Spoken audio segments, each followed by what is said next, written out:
Orioles baseball on Masson is brought to you by Southwest Airlines, Big Heart, and Low Fares. Book now at southwest.com. And by Chesapeake Employers Insurance, your workers' compensation insurance company specialist.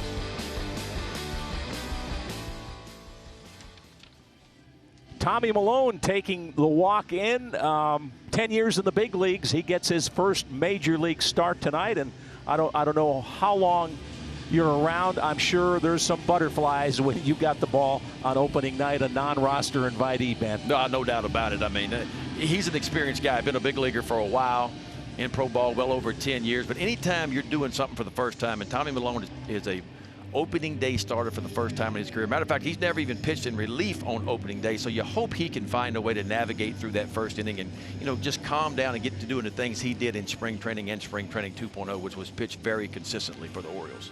Do you have any spring training memories? Because that first day is always special, right?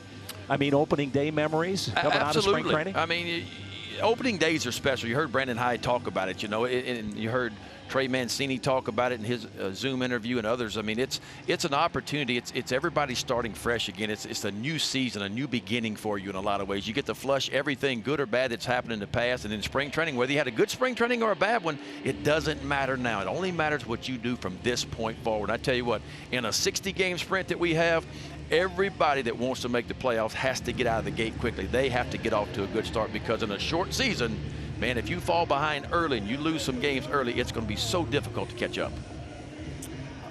All right, let's take a look at the Orioles lineup. Austin Hayes, Ben talked about him in our setup. Anxious to see him. Hopefully he can stay healthy over a 60-game season, because he's got some special talent. Anthony Santander, who had a big season when he was recalled last year. He's in right field, batting second. Jose Iglesias, the newcomer at short. We know about his glove, but he's batting third and had a good season with the bat last year in Cincinnati. Renato Nunez is the DH and the cleanup hitter. Chris Davis bats number 5. He's at first base. Hansar Alberto is at second base. Ruel Ruiz is at third base. Pedro Severino behind the plate. And DJ Stewart is in left field for the Orioles. On the mound for the Red Sox, there he is, Nathan Eovaldi. He was not supposed to be the opening day starter for the Red Sox. Eduardo Rodriguez came down with COVID-19 and sitting out as of right now. But Eovaldi, when you talk about Eovaldi, all you hear is potential. It's a fastball that's going to be up in the upper 90s, a couple of different breaking balls. You can see the numbers from last year. They weren't great. He was a reliever for a while and a starter along the way. He had some elbow issues that put him on the IL for some time, but potential is the word for him, because a fastball is explosive, 2 different breaking balls, and a changeup to go with it. Well, you look at the velocity, and the numbers sometimes don't match.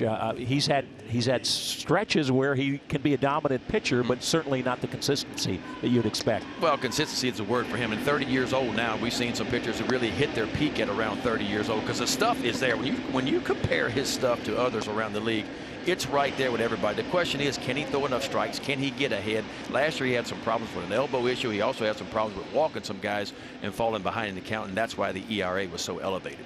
Well, Fenway Park, we're used to seeing it packed night after night with those rabid Red Sox fans. Not in 2020.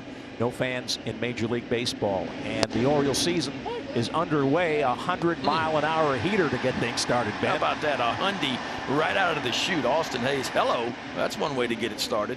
As you see, the weather, 75 degrees, mostly cloudy. It looks like they'll have a dry night here. It is pouring here at Camden Yards as Ben and I call this game. Breaking ball. Austin Hayes hits it deep to right, way back, and it's caught out there. Kevin Pillar, we watch make a lot of plays in center field for the Toronto Blue Jays, makes a great play to take extra bases away from Austin Hayes. Well, you get a 100-mile-an-hour fastball. Look at his slider. There's the dot on it kind of going away. Austin Hayes stays inside the baseball. I'm telling you what, he drives this one deep out to right field, and Kevin Pillar runs it down just a step or two before the wall. An outstanding play by Kevin Pillar. Pretty good pickup, right? As a third or fourth outfielder, Kevin Pillar, a veteran, noted for his defense, got a little pop in the bat as well. Pretty big shoes to fill for him, though. Yeah, he's got Mookie Betts. Mookie Betts was hanging out there for a long time for the Red Sox. Obviously, he is no longer there. Santander fouls one back.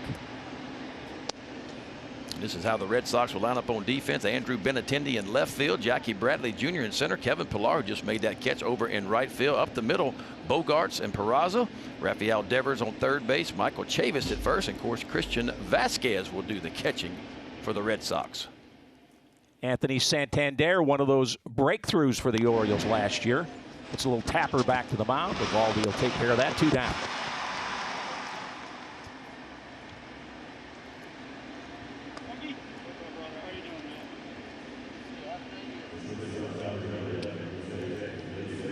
Here's our Taco Bell take.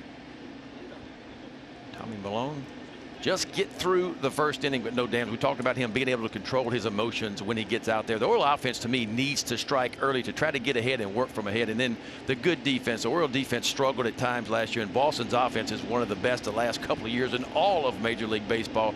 They're just too good to get extra opportunities to. Here's the new Oriole, Jose Iglesias. Gold Glove winner with the Tigers, runner-up Rookie of the Year. And you see the numbers last year. Solid 288, hit 11 home runs. Yeah, career high in home runs and RBIs for Iglesias last year. Really brings some stability and leadership to the middle infield, Ben. A guy that's been around, been successful in his career. Yeah, he has. He's been on some playoff teams, played with some really good players, and he does. He brings a lot of experience to a young team. And boy, how about the way he swung the bat the entire spring, counting spring training and summer camp, hit well over 430. Drives that ball foul. He won the Heart and Hustle Award with the Reds last year, so that tells you how he played the game. Not only put up some good numbers, but the Heart and Hustle Award, obviously, for his determination. Set career highs last year, 146 hits, home runs 11, RBIs 59, runs scored 62. Eovaldi making his first opening day start. As we said, he was not scheduled, nor was Tommy Milone. Obviously, the fatigued arm to John Means changed the Oriole plans.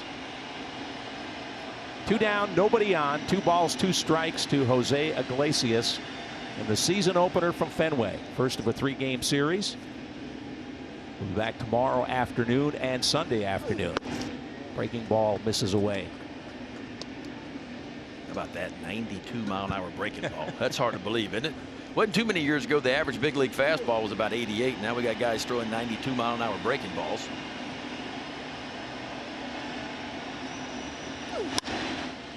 That's ripped foul down the right field line. Tough to get around in that 100-mile-an-hour heater. Highest average 4-seam fastball velocity since 2018. Noah Syndergaard 1, Severino 2, Nathan Eovaldi 3, 97.2 average. Yeah. Well, he's better than that here in the first inning. We saw 100 right out of the gate, 100 right? already. A couple of 99s. He wants a fastball in the outside corner. And Vasquez, the catcher for the Red Sox, having a little bit of trouble getting on the same page here early, which is not uncommon first start of the year. What a good pitch, 99 right on the outside part. That's how you can always tell if a pitcher's on his game. I don't really watch the results a whole lot. I watch where the catcher sets up. And if you're sitting at home, watch where the catcher sets up and see how close the pitcher comes to actually hitting those spots. That's when you know a guy's really on his game. And so far, Eovaldi has been spot on. Comes the full count pitch. And what a great at bat. Iglesias fouls off some pretty good pitches here to stay alive.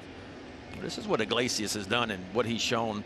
9th pitch coming up throughout his career and really in spring training for the Orioles is the ability to fight off really tough pitches, to battle and finally get a pitch that he can handle. When he's got a pitch he can handle so far in spring training, he has done some damage, and that's why he's hitting the 3-hole for the Orioles.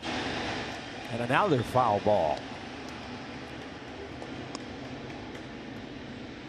Going to be too fine here. 3-2, 2 out. Just a 4-seam fastball, almost a little bit to the outer third, middle third.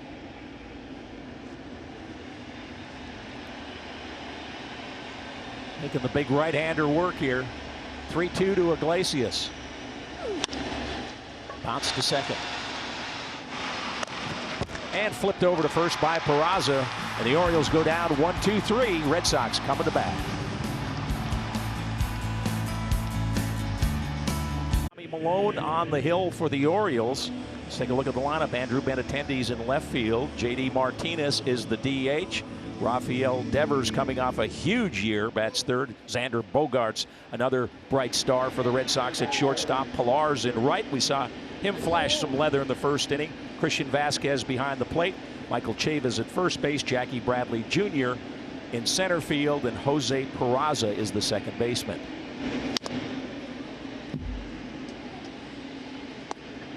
There's the left-hander, Tommy Milone, 10th year. Been around, has seen a lot. He's not going to blow anybody away with his fastball, but he knows how to pitch. Change speeds, hit your spots. Well, it's all about command for Tommy Milone. That's what you're going to see from the fastball. It's a mid to upper 80s, probably mostly upper 80s fastball, but the changeup is the difference maker. And if his changeup is on, Tommy Milone can work 5 or 6 innings in this ball game. He'll show you a couple of different breaking balls. That's what he does right there. 87 in and out, moves it around, up and down. He's going to change speeds and flip you a couple of breaking balls. It's all about command.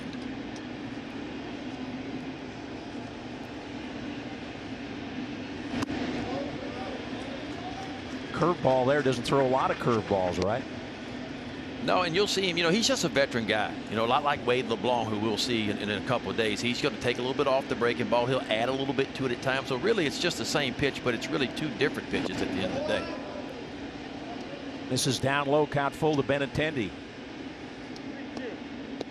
Just look at the strikeout to walk ratio. That's where you see what Tommy Milone does. Last year with Seattle, only 23 walks in 111 innings pitched, 94 strikeouts. So anytime you're 3 and 4 to 1 to strikeout walk ratio, it's outstanding.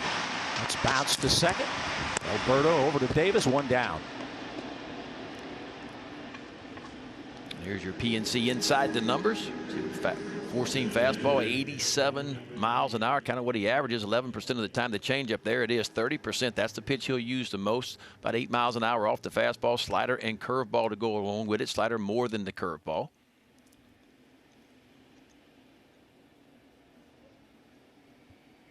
Now J.D. Martinez steps in. We talked about it earlier. Bogaerts, Devers, Martinez probably can match up with any 1, 2, 3 in baseball at the plate. And the Red Sox set a franchise record last year for home runs. And Mookie Betts is now a Dodger, but there's still plenty of clout in that lineup.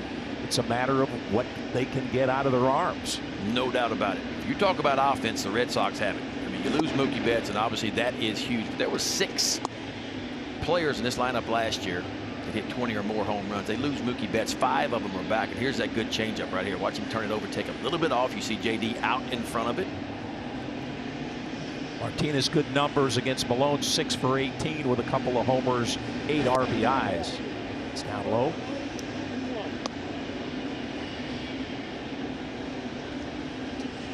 J.D. Martinez just continues to put up monster numbers. Last year, 304, 36 homers, 105 RBIs.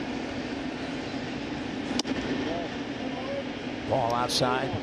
2 balls and a strike to J.D. Martinez. Ben said, talked about those numbers against left-hand pitching last year.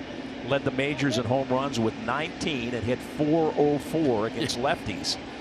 And that barely edged out Hanser Alberto for the Orioles, who was second in the American League versus left-handed batters. And that one wide, so Martinez with the walk. Here's the Orioles defense in the outfield. DJ Stewart out in left field. Austin Hayes in center. Anthony Santander will be in right field. Up the middle, Jose Iglesias, Hanser Alberto on the corners. Rio Ruiz. There's Crush Chris Davis over at first, and Pedro Severino will be doing the receiving from Tommy Milone tonight.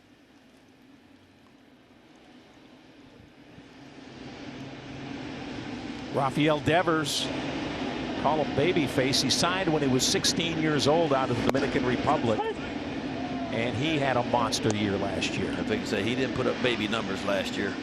At 22 years old, hit .311 with 32 homers and 115 RBIs. Just 23 years old now. Threw in 54 doubles too. Not bad, right? He can do it.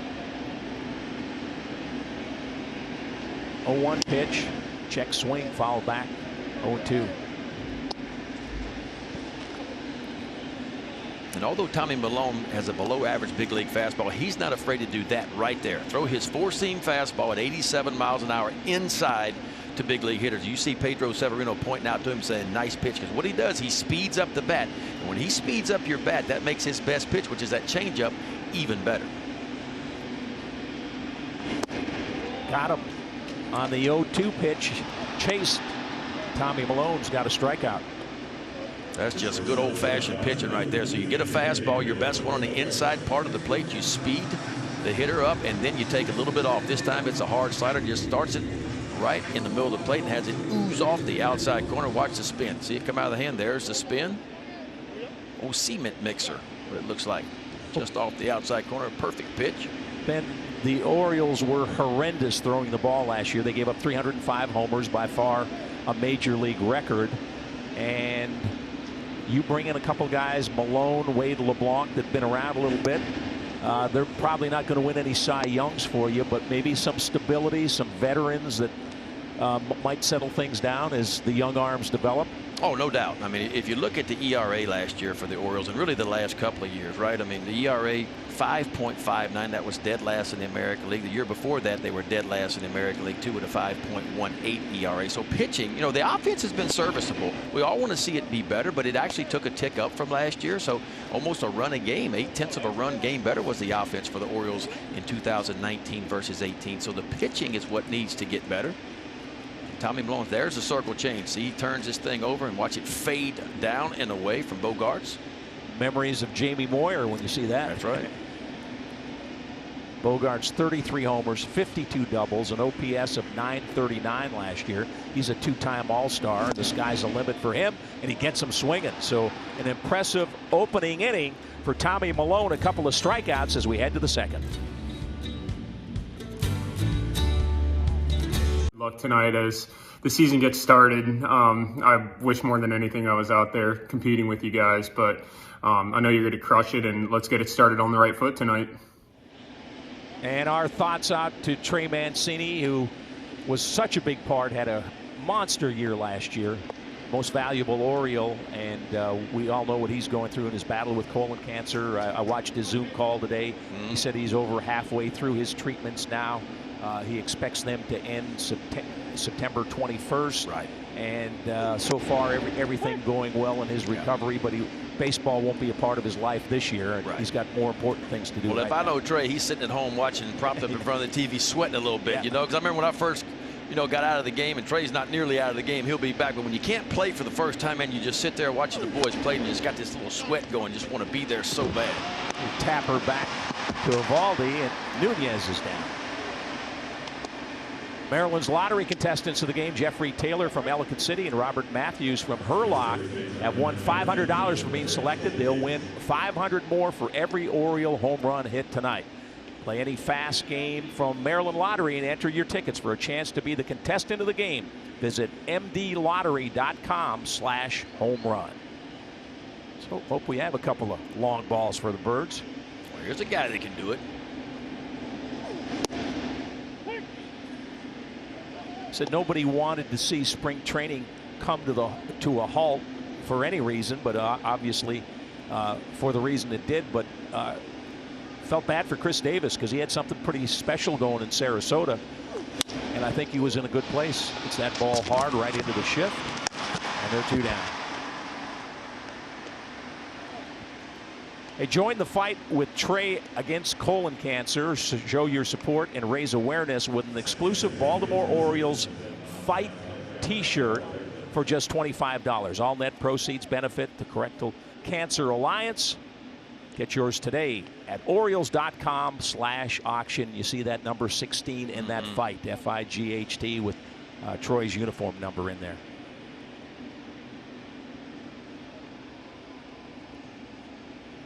Well, here comes the hit machine. And Ser Alberto, who just kept barreling things up last year, Ben, obviously tore up left-handers, but he got a lot of hits against right-handers, too. Yeah. What a year he had. Doesn't take many pitches. He's a free swinger. Doesn't strike out a lot, though. He swings. He's not going to walk. He's probably not going to strike out. He's going to put it in play. How about this? This is special company. His 88 hits against left-hand pitching, the most in the major leagues since Tony Gwynn had 90 in 1987. I'd say that's pretty good company. Yeah. Breaking ball bounced in the hole, and the Orioles have their first base hit. Hansera picks up right where he left off 2019. We talked about what he did last year. 305, 12 home runs, 51 RBIs. That's the way you get your 2020 season started. A little slider. Watch this. Right on the outside part of the plate. Hansard kind of leans out, finds the barrel, and finds a hole over towards that 5 hole. In between Bogarts, the shortstop, and Devers.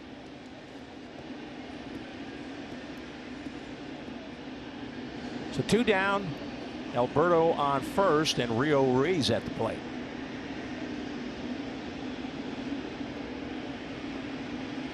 Talk about him maybe showing a little more power this year, driving the ball as he gets an opportunity to be that everyday third baseman. Gloves solid, right, Ben? Yeah, I mean, he worked hard on his defense, like Pedro Severino worked hard on his defense as well. But if you go back to last year, Rio Ruiz was on the team. Remember, he got sent down. It was a heartbreak for him. They told him he needed to get better. He needed to be more consistent. Well, how did he respond to that? When he got called back up, he hit 7 of his 12 home runs in the final 35 games of the season. So he responded and ended the year on a good note. He's much more confident, a little bit bigger, put on 10 pounds in the offseason, a little bit stronger. How about that pitch? Gear up for that 100-mile heater, and he drops an 88 that looks like about 68, right? Evaldi, I'm telling you what, I've seen him pitch a few times, but tonight so far is the best I've seen him look. I mean, the fastball's up to 100. He's hitting his spots with an upper 90s fastball. We've seen a pretty good slider at times, and that was an outstanding changeup. 0-2 pitch, up and in for a ball. This is the guy the Red Sox thought they were getting. Don't forget, Evaldi signed a 4-year, $68 million contract a couple of years ago. Helped him to that World Series victory. He was outstanding toward the end of the season and into the playoffs. He was really a horse for the Red Sox. Then I'm sure everybody misses the fans, but as a player, I guess you're a professional. You've got to lock in whether there's 50,000 or nobody in the house, right? Yeah, you know, it's difficult. But the good news is the players had a few exhibition games to kind of get used to it in some ways, because even whether you're at home or on the road, you feed off the fans. If you got 40,000 screaming for you or against you, it motivates you in a lot of ways. But you're right. Once the game starts and I got on the mound, I don't remember the fans a whole lot. I remember just seeing the glove and trying to do a job. That misses outside. Count even at 2-2. 2 down. Alberto on first base. The only base runner for the Orioles so far. Make no mistake about it. It's an adjustment. It's going to be an adjustment for everybody. They got a little bit of taste of it in the exhibition games. Of course, you know, the crowd noise, I think, helps. It pipes it into the field so the players hear that. So it has a little bit of normalcy to it. You can really hear the crack of the bat. I noticed that watching the game last night. Without a crowd, that bat is booming. He stays alive, fouls it back, count even at 2-2. I watched the first game last night. Of course, the Yankees won the first game. And then the rain came, right? And then the rain came, but they got it finished as far as getting through 5. Maybe the highlight of Rio's season last year. Hit a 2-run walk-off homer run on Utah Street against the Astros.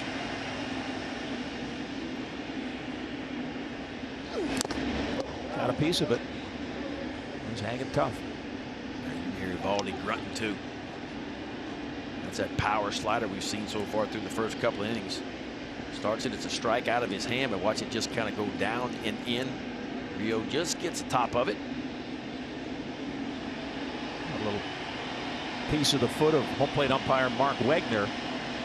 That's what the Orioles did a lot in spring training, I noticed, is they extended some at bats. And what I mean by that, they fought off some really tough pitches, just got pieces of them like Rio did, and got an extra opportunity, what we call extending some at bats. So Iglesias do that in his at bat.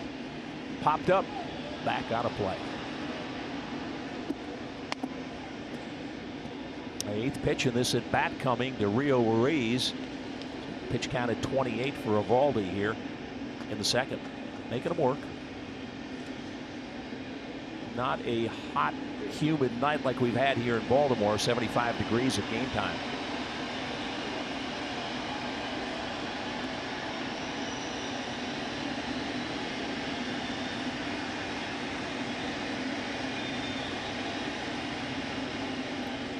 Two. Bounced on the right side. And that'll be out number 3. So Peraza throws out Ruiz. We're scoreless in the second.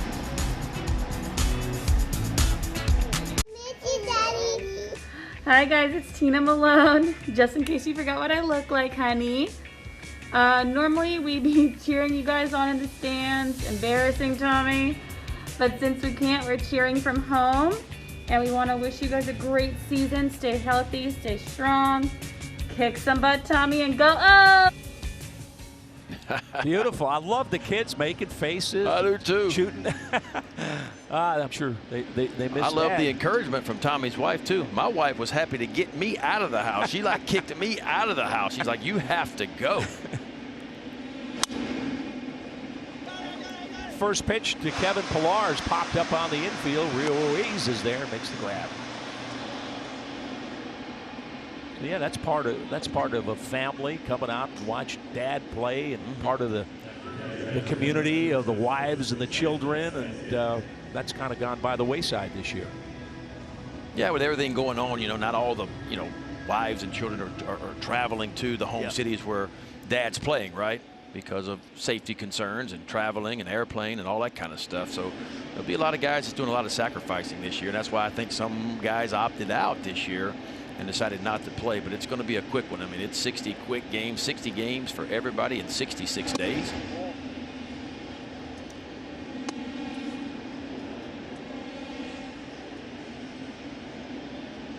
Christian Vasquez, he had a nice year last year, showed some pop. He's terrific behind the plate, big arm. Yeah, he's always been able to defend, right? I mean, catching, framing, throwing out guys, he's one of the best. But boy, he put up some offensive numbers last year. 276, 23 home runs, 72 RBIs. One of those 6 Red Sox that had 20 or more home runs.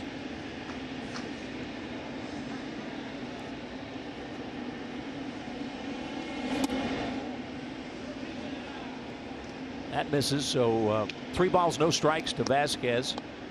Went out, we're in the Red Sox second. No score from Fenway. Season opener for both teams. 67th season of Orioles baseball. But none like this one. That's right.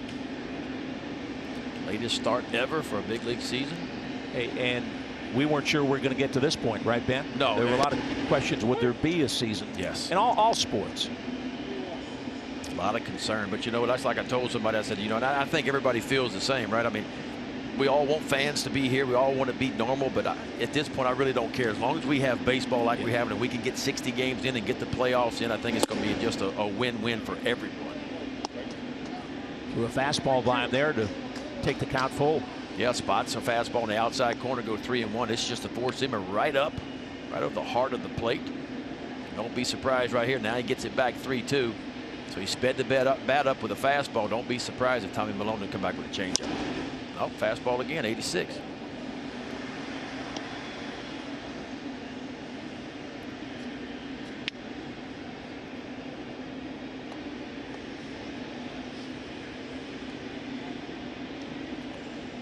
Like that colorful sleeve. How about them shoes? Yeah.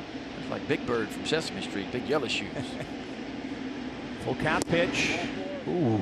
Yeah, he came with the 3-2 changeup that time, but that one just kind of cut right on the inside part of the plate for ball 4. Baseball is back, presented by Taco Bell.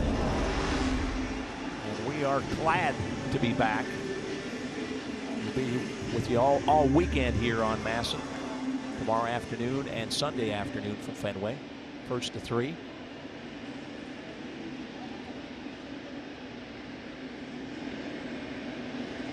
Michael Chavis, he flashed his power last year, put up big power numbers in the minor leagues. Got a chance and made the most of it last year. First round pick in the 2014 draft, made his debut last year. 95 games, 18 homers, 58 RBIs, and was named the Red Sox Rookie of the Year last year by the Boston Sports Writers.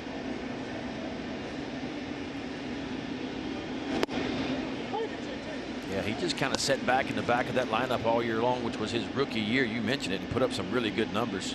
18 homers, 58 RBIs. Watch the check sing. Yes, he did. His season ended August 11th. He had a shoulder injury, but has recovered from that. He's made 43 starts at first base, 40 at second, 2 at third base, so they can move him around the infield a little bit. Runner on, 1 down, 2 balls, 1 strike to count to Michael Chavis. Tommy Milone with the first opening day start in his 10-year major league career.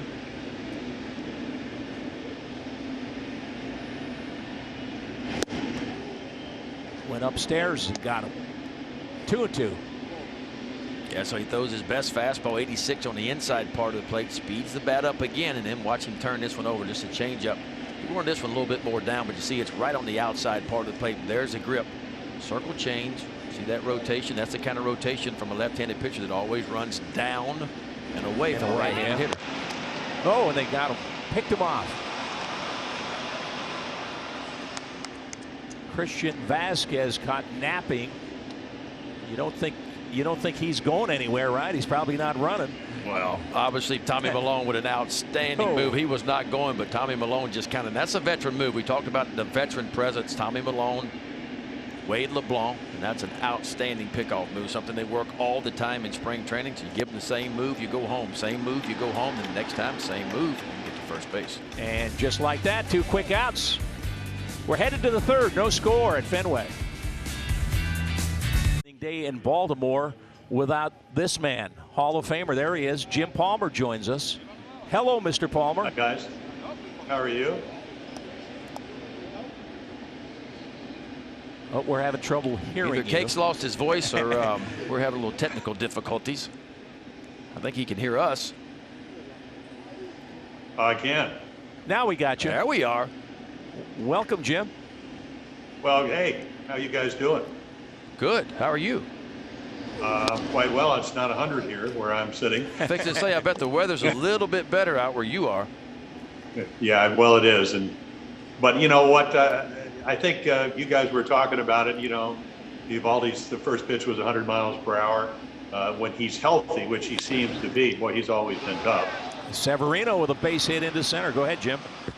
No, I just just adding it. You know, I think what I look forward to this year, and Ben touched on it, is that when you have the worst ERA, you want to be competitive, and it's nice to see Tommy Milone, who is a veteran. I mean, if you looked at his numbers coming into Fenway, he would have all kinds of problems.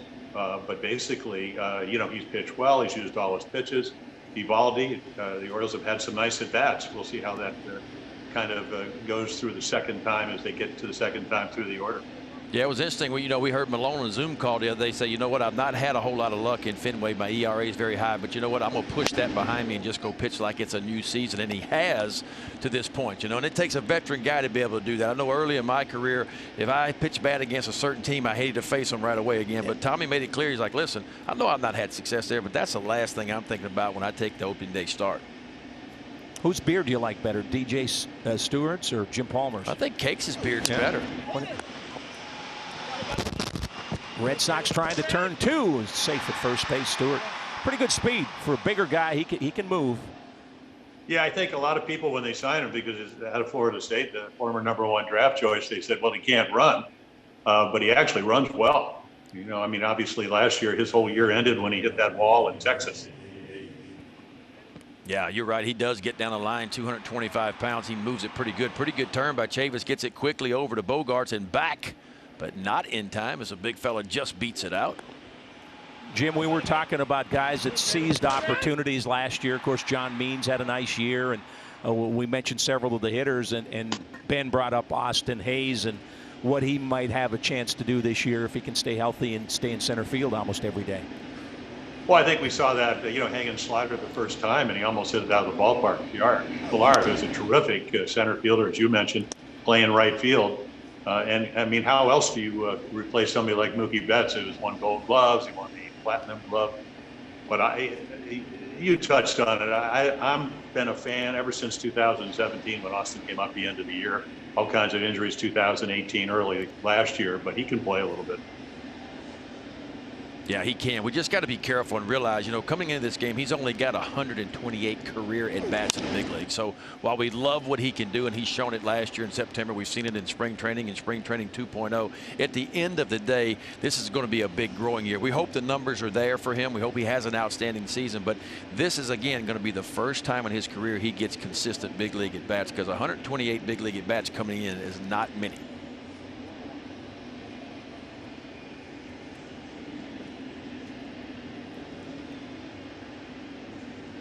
Stewart on first, 1-1 the count, one down, no score. Oriole third inning.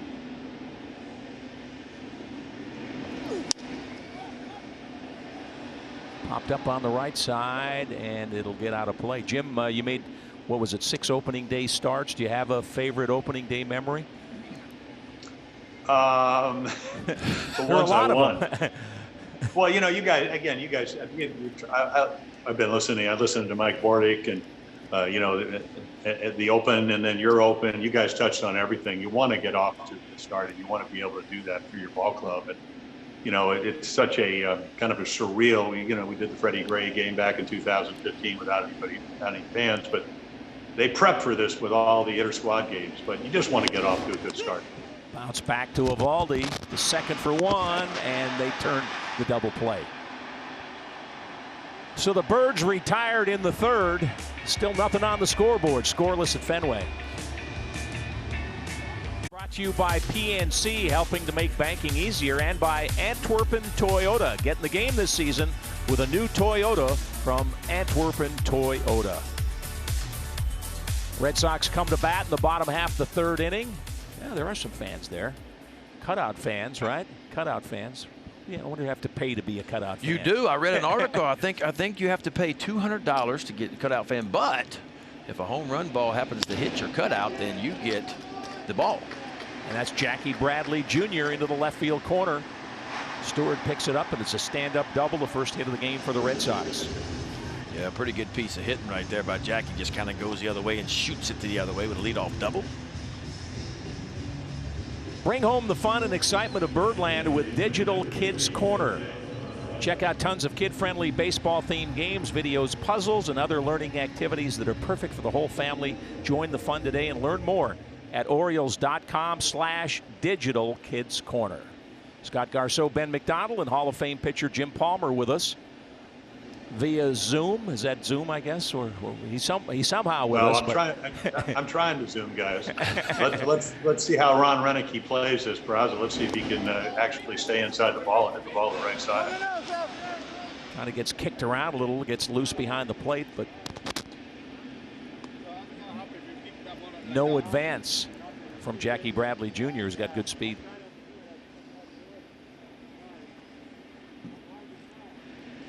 There's a ball to dirt, and Pedro knocks it down. No, the umpire kicked it. He kicks it, or the umpire kicks it. Jackie Bradley, who can really run. I thought he was going to take an extra 90 right there, but Pedro gets to it in time and keeps Jackie over at second base. A kick save and a beauty by home plate umpire Mark Wegner. Cakes, you make a good point. Used to be many years ago, leadoff double. You were bunting, or you made sure you hit the ball to the right side. You had to get the runner to third base in less than 2 out. You don't see that much anymore at the big league level. That's ripped to left field. Extra bases will score the first run of the game. Jose Peraza making his Red Sox debut, and it's a good one. An RBI double to left. Yeah, you almost feel like Tommy Maloney wanted him to pull the ball, so maybe you don't advance the runner, but he gets a breaking ball up just enough, and you get back-to-back doubles. Yeah. Tommy's hit his spots for the most part all game long, but these last 2 base hits, both doubles, were both elevated. That's a 4-seam fastball just right up, right over the plate. And I tell you what, Peraza didn't miss that one. There comes Jackie Bradley around second base, scoring the first run of the game. Jim, speaking of runner on second, what's your approach going to be when you get into extra innings and you start with that guy on second and nobody out? Well, they will leave that to the relievers. Yeah. You know, the bad news is you had a runner at second and nobody out. The good news, it's not an earned run. That's good if you're a pitcher, right? Yeah, but there's some talk, you know, you think, well, move them over and get that run. But in today's game with so many strikeouts and home runs, that maybe there'll be managers that say, hey, we'll play for the big inning. Go Weaver and try to get the 3-run homer. I really think you could see a lot of different angles, right? I mean, if you got, you know, if you're facing a sure enough closer, and you know you got a closer that you can really count on that's hot, you may play for that 1 run and just you have your guy just go out and shut them down. But on the other hand, you know, if you got the meat of your lineup up, you may play for the big inning. It's going to be interesting to see. Everybody's going to play it differently. I did see that last year at the big league level, leadoff double or a guy at second base and no one out, that run scored 61% of the time last year. So it kind of gives you an idea you know, how it was played last year. So it's 61% chance in 2019 that run would score. Benintendi fooled on the last pitch, down 0-2, and he gets him. Tried to check the swing. Tommy Milone, some pretty good work there against Andrew Benintendi. Yeah, really. Well, another good breaking ball. And, you know, you give up back-to-back doubles, you have a veteran pitcher. What do you want to do?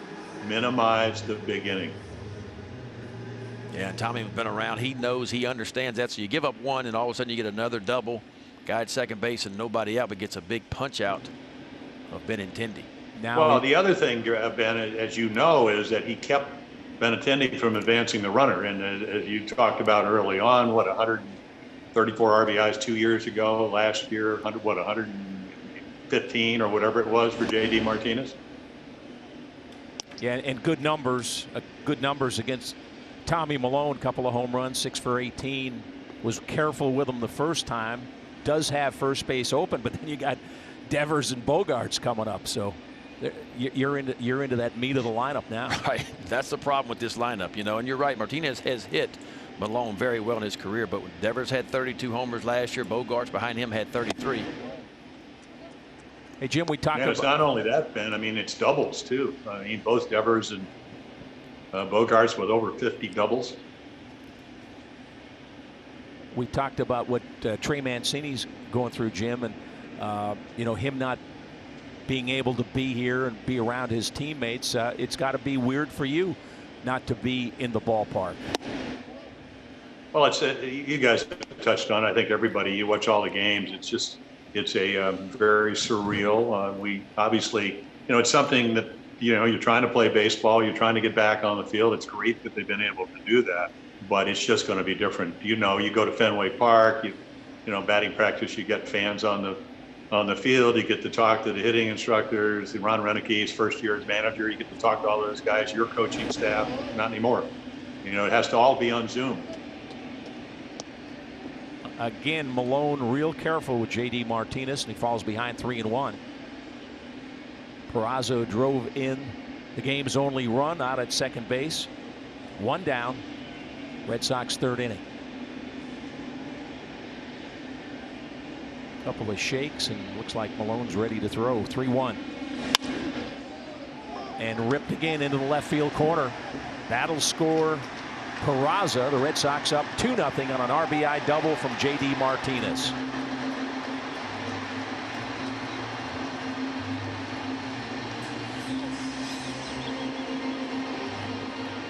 Yeah, Milone got ahead for strike one, so it's 0-1 in 3 consecutive balls, and he goes to the changeup and pretty much leaves a 3-1 changeup center cut. And a guy like J.D. Martinez for the last 5 or 6 years just does not miss those kind of pitches. So you get 3 doubles in an inning, 2 runs. J.D. Martinez does what he's done for a long time, and that's driving runs.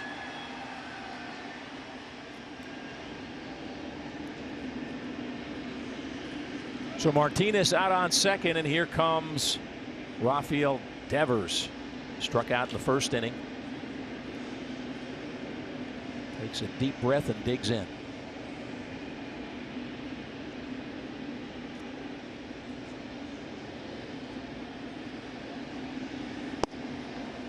Got him with a breaking ball for strike one. And we'll see if he makes any adjustments. I mean, not even 24 yet. Doesn't turn 24 till October.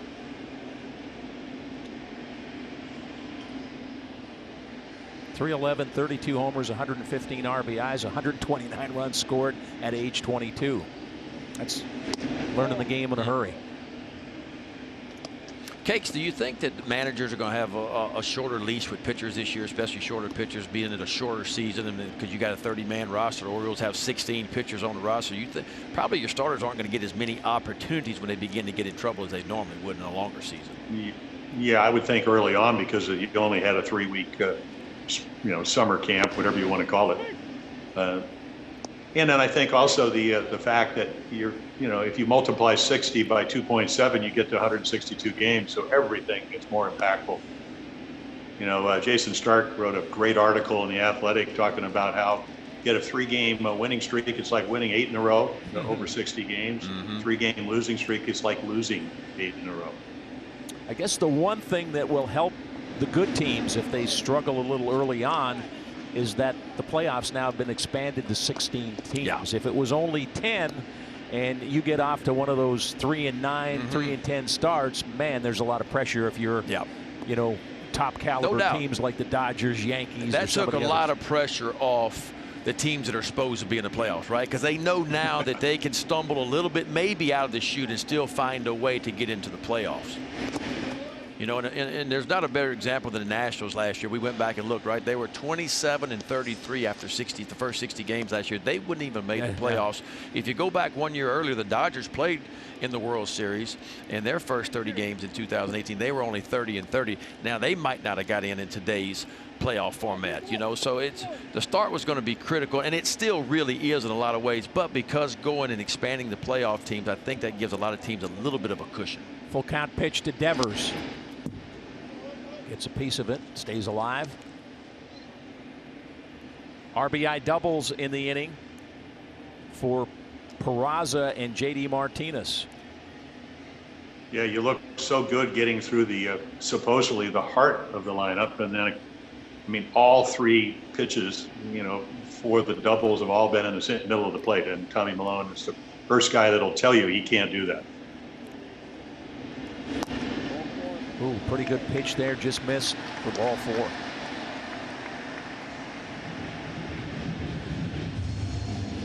T-Mobile is your ticket to the game now through August 3rd.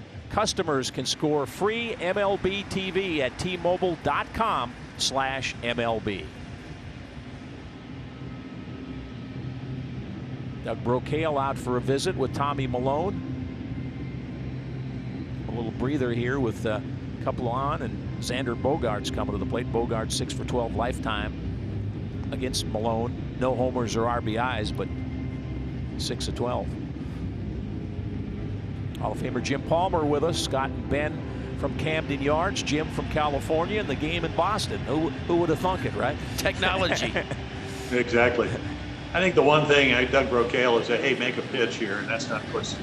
You know, when you look at Bogaerts, again, you know, they've signed him to a 6-year deal, $20 million a year, because they think he's going to be a terrific player, and he was. And, you know, first time over 30 home runs.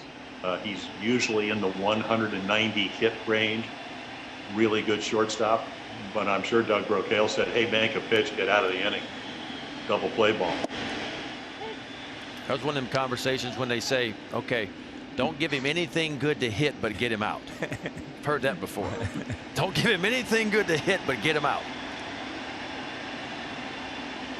Bogaerts, one of 6 players in Major League Baseball with over 100 RBIs the last 2 years.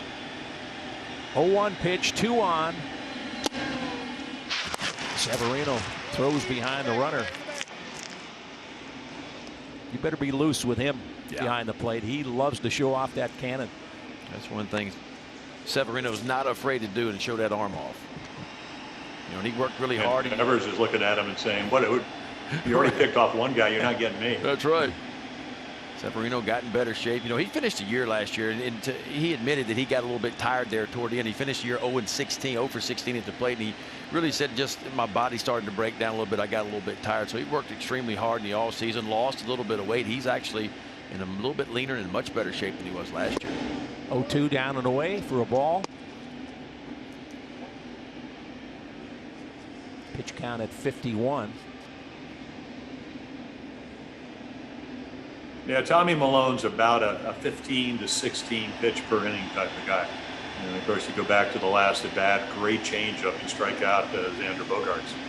Yeah, I guess, Jim, they'd be happy if they could get 5 solid out of him tonight. Oh, in the dirt.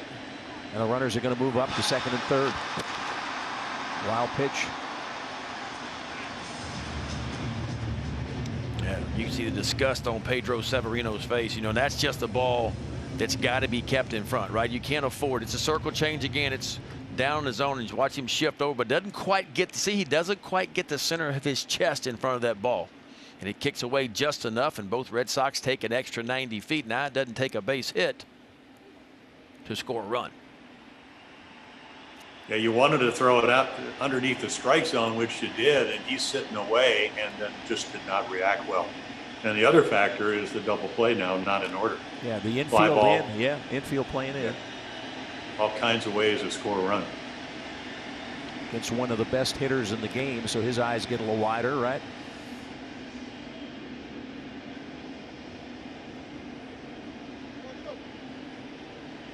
So Carlos Fablis, the third base coach, stepping in.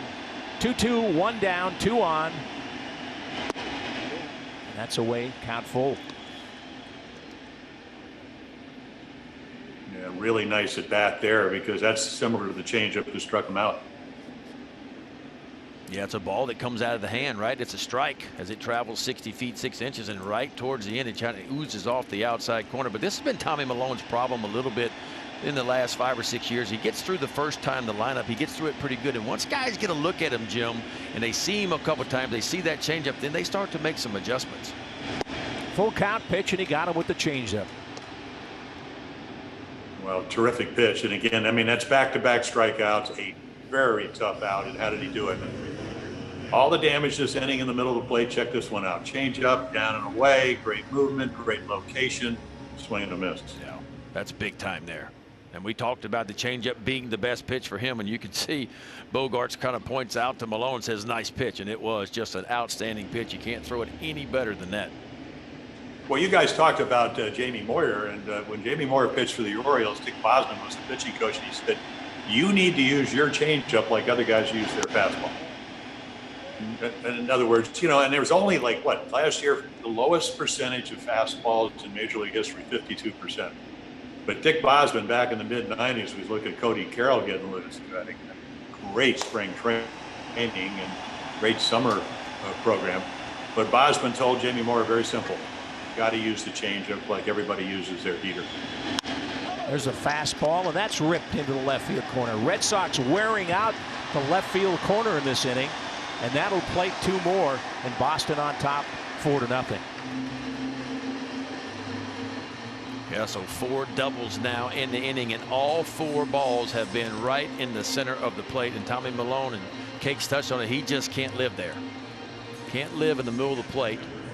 Watch for the location of this ball. It's a changeup again, which has been his best pitch, but instead of it being right on the outside part of the plate like he got the strikeout against Bogaerts, this one's kind of running middle in, and big league hitters just don't miss those. So Carroll getting warm in the Oriole bullpen, and Tommy Milone has given up 4 runs here in the third after 2 good innings. Had 2 strikeouts in the first inning. Picked off Vasquez, who walked in the second and only faced 3 hitters. Now Vasquez deep to right, caught on the warning tag. Red Sox get 4. Boston on top 4-0 as we head to the 4th. Ready for any adventure? Go Toyota and let's go places. Well, the Red Sox with 4 doubles in their third inning, and they put 4 up to take a 4-0 lead. Orioles with a couple of hits in the game. Answer Alberto led off with a base hit, and Pedro Severino had a base hit in the third inning. Santander, Iglesias, and Nunez here in the Oriole 4th inning.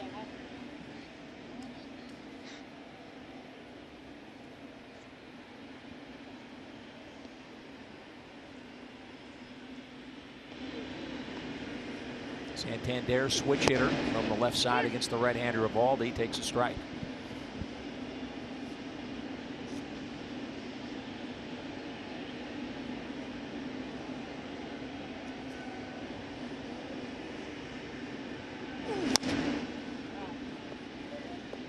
Evaldi up.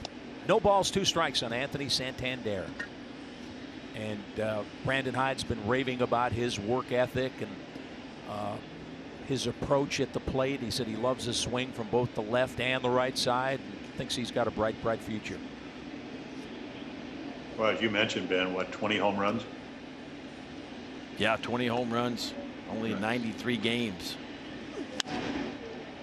Rips a line drive foul. You know, and it's a good stroke. It's a good stroke from both sides too, Cakes, right? I mean, it's solid from both sides. He loves to swing, as we know. Oh, yeah. He's not up there trying to walk. I think the one thing, and there's nothing wrong with that. There have been a lot of great hitters that go a little bit out of the strike zone. we'll see how that plays out if the league makes adjustment. You don't want to be one of those guys that swings at the thrown ball and you don't have to throw them strikes. It makes it easier to get hitters like that out. What's your line, Jim? Why throw them strikes when they're swinging at balls, right?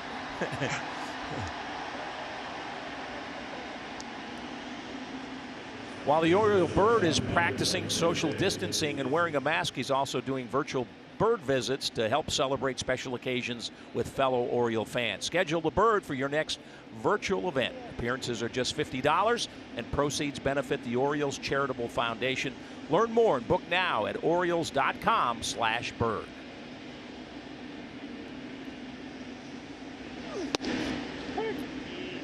Jose Iglesias had an extended at-bat, included several foul balls his first time up before he bounced out to second. Well, he kept fouling off 100-mile-per-hour fastballs. Yeah. And Evaldi wasn't going to throw him a slider and speed up the bat. Well, I tell you what, Evaldi is spot on, and the velo is still carrying, right? 98, 99. Well, so you got a guy, Ben, as you know, all kinds of injuries. A couple of Tommy Johns, one in high school when he was a junior. Bone spurs last year after they gave him that $68 million deal you talked about.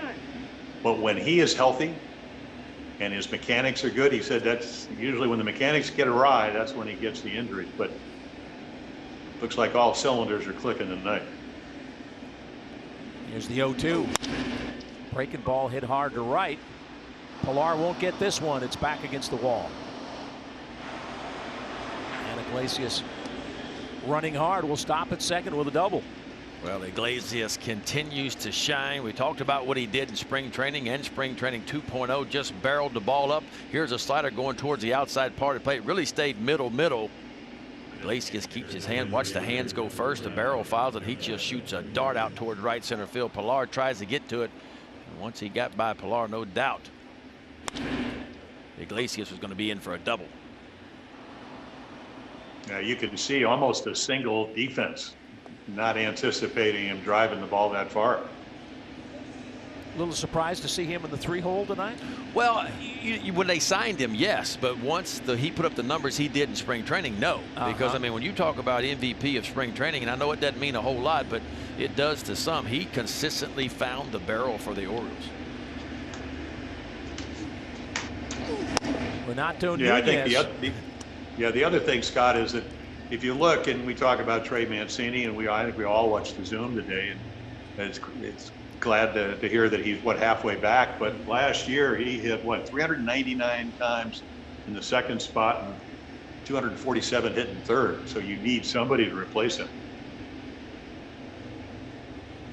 And Iglesias' offensive game has really improved over the last few years. He had a 14-game hit streak last year, set some career highs. Nunez shot to third. Devers across.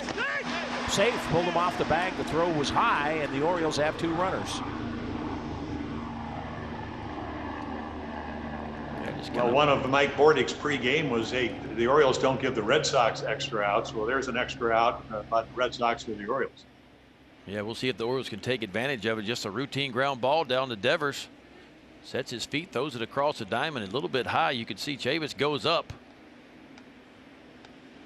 Check the runner at second base across the diamond. Here's the tag. Was it in time? I don't think it was. I don't think so.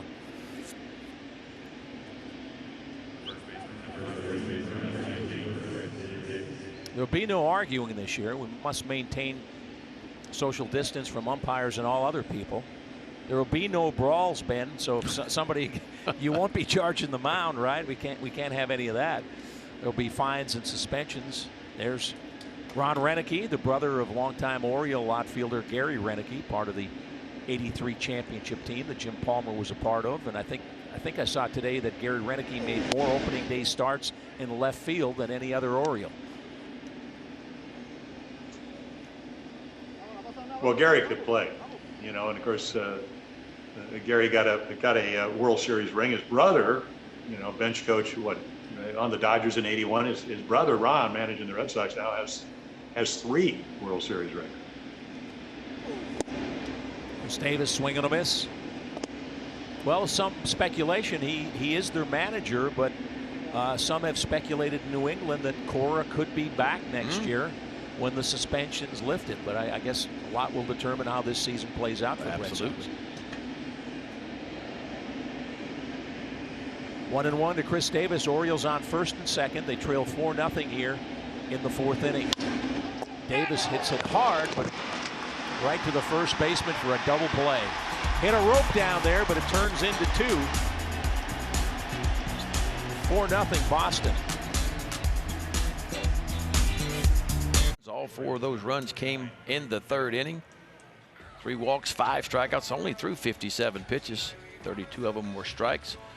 And he is out. The Jiffy Lube pitching change is brought to you by Jiffy Lube. Jiffy Lube's multi-care stores do brake services. Stop in and let Jiffy Lube Multi-Care inspect your brakes today. And Cody Carroll will be in. You talk about a guy that's had an outstanding spring training. See what he did last year. He was hurt for most of the year last year.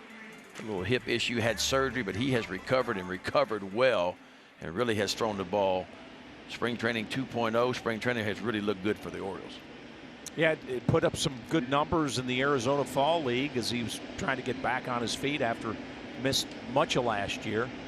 Arizona Fall League, 9 games, put up a 2.08 ERA in 8 2/3 innings pitched, 11 strikeouts, only 2 earned runs. Came in. Yeah, world of difference. Yeah.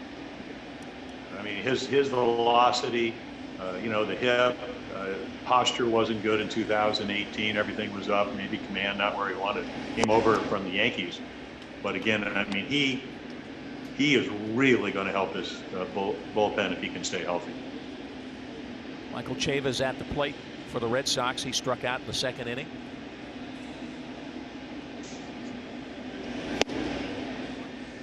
.97 on that heater up high. Yeah, that's a big arm. There's Tommy Malone walking it off right now. See Carroll up to 97. He'll show you a breaking ball. Of course, he got the split finger fastball too.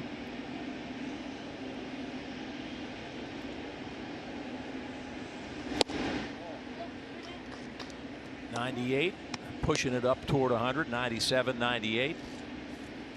But down in the count. Well, I think 3-1. Yeah, excuse me, Scott. I think one of the recurring terms from Brandon Hyde is that we need guys that can throw strikes. Yes. And of course, Chavis, he's one of the modern day hitters. As Ben said, a lot of power. You mentioned that. But what, 127 strikeouts and 347 at bats? So he airs it out. Can't get to that, though. Jim, you can't hide numbers anymore, but of those 305 homers given up last year, it'd be interesting to see how many of those pitchers were behind in the count, right? It's not just walks. It's getting behind and getting into hitters' counts. Well, live ball, 175 of them were at Camden Yards, which is a tough place to pitch. Yeah, the one thing about... But a good point. When you're behind hitters, they can kind of look for what they want to look for. Good hitters do that anyway. And misses well inside on the 3-2 pitch. Tonight's Dominion National Baseball Smiles. Dominion National providing innovative, high-value dental and vision benefits to area employers and individuals.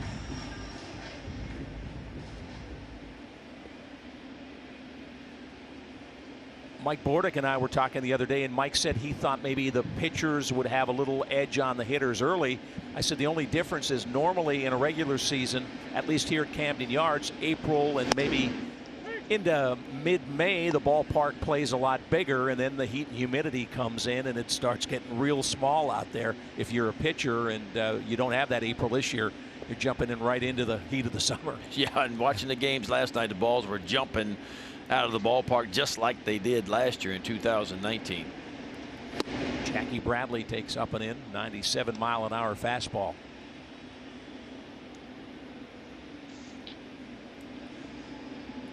Jim, what are your thoughts on the Red Sox? I mean, there's plenty of bats still in the lineup with Mookie Betts out in L.A., but what do you think of their pitching? Well, that's the question mark. You know, Eovaldi, they as Ben said, Eduardo Rodriguez won 19 games last year. You know, came over in the Andrew Miller trade from the Orioles, and he had COVID-19, and then actually still has some symptoms. So they backed him off again. But 53% of their innings last year: Sale, Porcello, and Price. Price opted out after he got traded to the Dodgers. Porcello's with the Mets, and Sale, Tommy John. So they're going to have to replace some innings. Good bullpen, though. Yeah, the bullpen was outstanding, really, you know, for Boston. But you're right, it's all about the pitching, because I went back and looked at their numbers in 18 when they won the World Series. The ERA was 3.75. Last year, the ERA was 4.70, so nearly a run a game. The offense was actually better last year, runs per game, than what it was in the year they won the World Series. So it's all about the pitching for the Red Sox, and I think it'll be that for them again this year as well, starting pitching. Yeah, the one thing when you go play the Red Sox in Fenway, and as the Orioles are doing tonight, it's always tough to beat them. But last year, only 38 wins, 43 losses. You don't see that very often. And it was a year that Sale was hurt, and Price spent some time, you know, on the IL as well. Umpire took a shot there, and Pedro Severino checking on Mark Wegner. Yeah, watch this foul tip right square in the mask.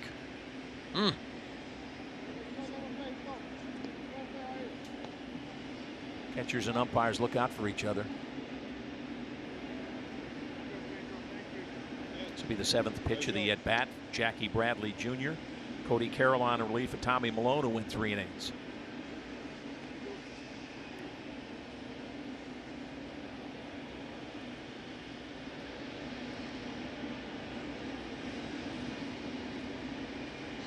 Carroll ready with the 2-2.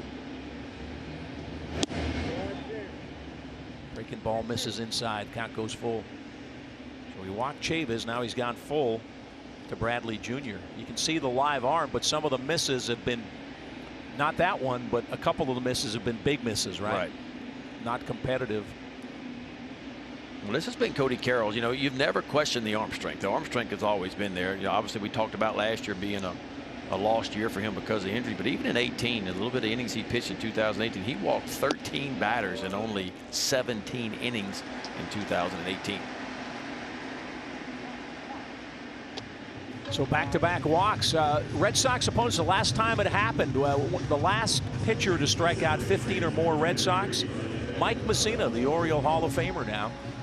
15 strikeouts back in 2000. Last no-hitter against the Red Sox, Sean Manaea of the A's in 2018. And I don't know, Jim, do you remember this game? The last perfect game against the Red Sox, the big train, Walter Johnson of the Senators, 100 years ago this month. Wow. Back in. Yeah, I was on the IL that year. That's hit hard in the left field, base hit. Chavis will stop at third, and the bags are loaded with nobody down. Back-to-back walks, and then the base hit. Yeah, Peraza. Got to be kind of impressed. His debut. You know, double of the other. Yeah. Take a look at this bat speed. He's looking fastball, gets it right down the middle, and drills it.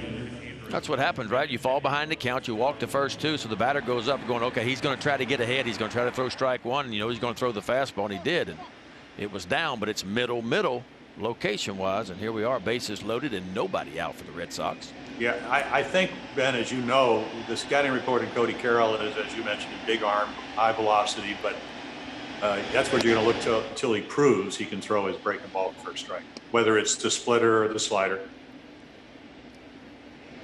Ball up high to Andrew Benintendi, 0 for 2, bounced out to second in the first inning, struck out in the third.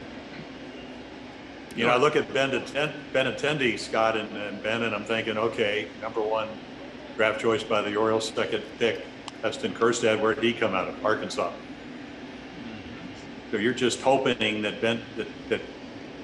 Kjerstad gets to the big leagues as quickly as Benintendi did. Never even played in AAA. Ball and no strikes, fouled off. That one looked like it got a piece of Severino. Yeah, that's what you like about Severino, though. Watch him. He's excited. He went out and talked to Cody Carroll and said, listen, give me what you got. Let's go. And you'll see he gets a foul tip. That's a double. That's double That's double damage, yeah. Right. But see, Pedro's fired up. He said, okay, let's go. So he's trying to get Cody Carroll fired up and get aggressive in the strike zone. I'm sure the conversation was, hey, your stuff is too good. We got to get ahead, work ahead. There's no way you can pitch behind them in the count to these guys. Saw the armband, him looking down. Looked like a pretty good breaking ball. Looked like it was in the box, but didn't get the call. Lakin's up and throwing in that Oriole bullpen. Jim, you mentioned Andrew Benintendi. His freshman year at Arkansas, he hit 276 with 1 home run.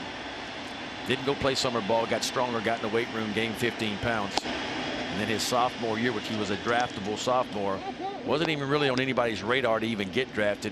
He hits 376, hits 20 home runs with a BB Core bat, and steals 30 bags. And all of a sudden becomes an early first-round draft pick. And really just shot through the minor league system. Carroll down 3 balls, 1 strike. And now the count is full.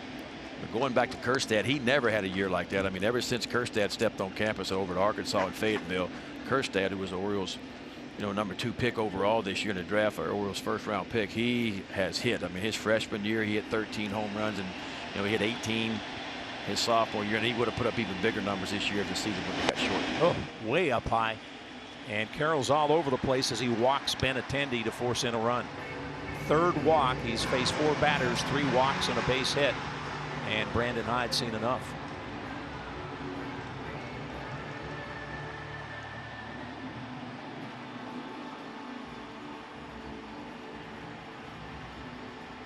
By Taco Bell.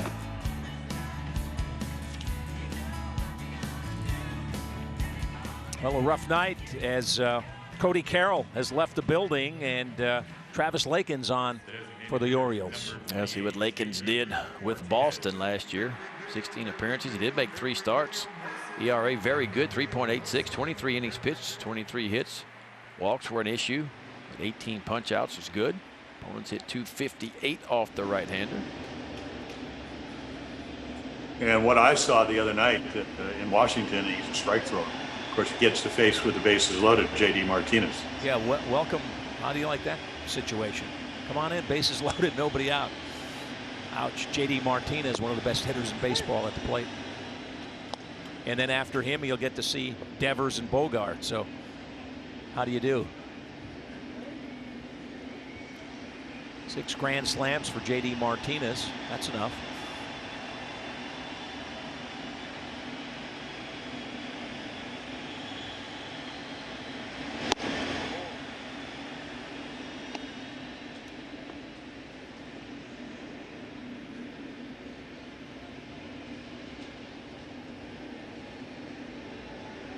Walked in the first inning, RBI double, scored a run in the 3rd.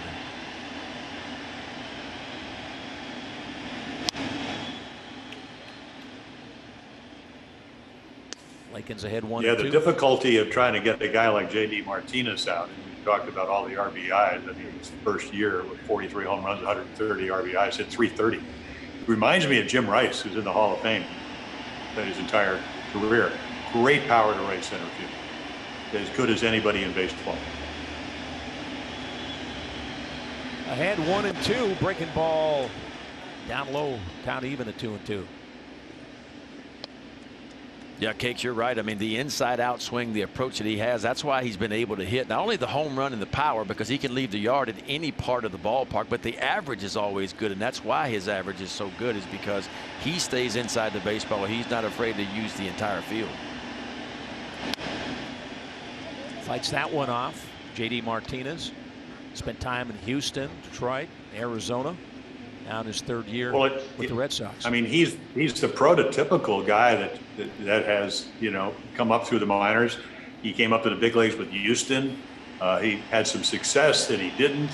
He wore it out in the minor leagues. Went to Craig Wallenbrock, changed his swing, and the rest is history. One of the toughest outs in baseball. That's hit hard, deep right field. Back in the corner, and it's a ground rule double. That'll score 2 more. Well, and that's exactly what we're talking about, right? Ball middle away. He didn't try to pull it. He didn't try to go out there and hook it. What does he do? The hands go first, and the barrel follows it, and he just hits a long fly ball to right field. Looked like Anthony Santander might have been shaded over toward right center just a little bit. There's a kind of a cut fastball, supposed to be a slider, but it kind of sat middle, kind of going away a little bit. Saw the head down right on the baseball. Yeah, and then a very, very difficult right field. You got room out towards the bullpen, but when you get to the pesky pole, everything changes. And as we've been talking, Santander, a young player, actually played a lot of center field last year. But again, Fenway Park, again, I don't care. You know, you don't have the high third deck. Wind probably affects balls, if there is any at all. And this ball just slices and he doesn't get to it. See him gesturing. Red Sox with 4 in the third inning. They've scored 3 here in the fourth. Runners on second and third, nobody down. And Devers with a chance for some RBIs.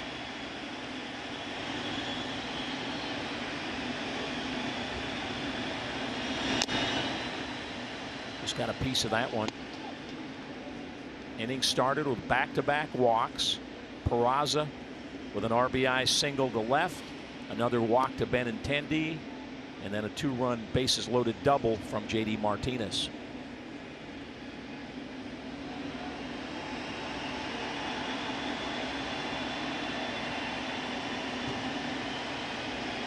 Lathan's 0-1 pitch. Bounced down the left side. Ruiz looks back the runner and gets the out.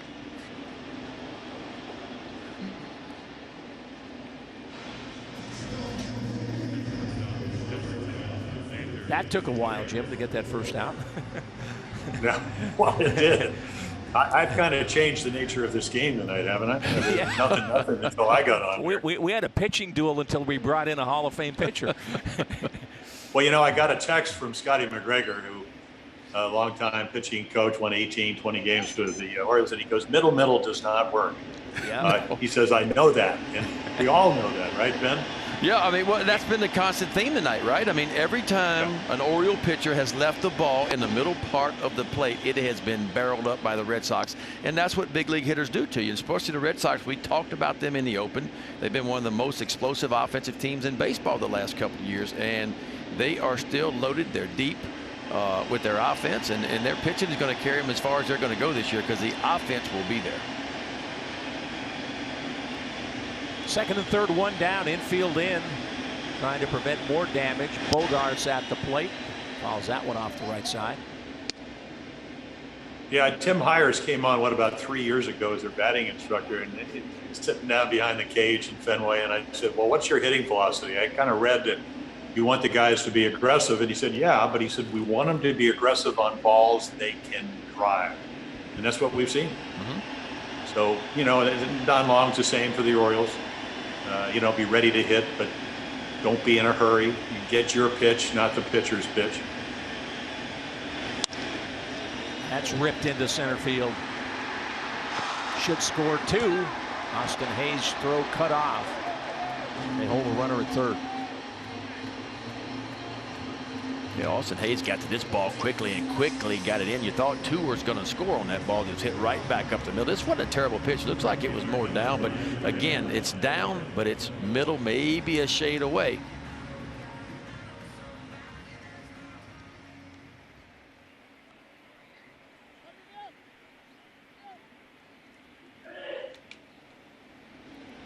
Red Sox on top, 8-0 here as they explode in the third and fourth inning. 4 in each of the innings. And how about if you're Nathan Eovaldi? You shut him out for 4 innings. He's sitting over there going, well, okay, I want to get back out there. Yeah, you can get me a couple more. You got a W hanging, right? Yeah.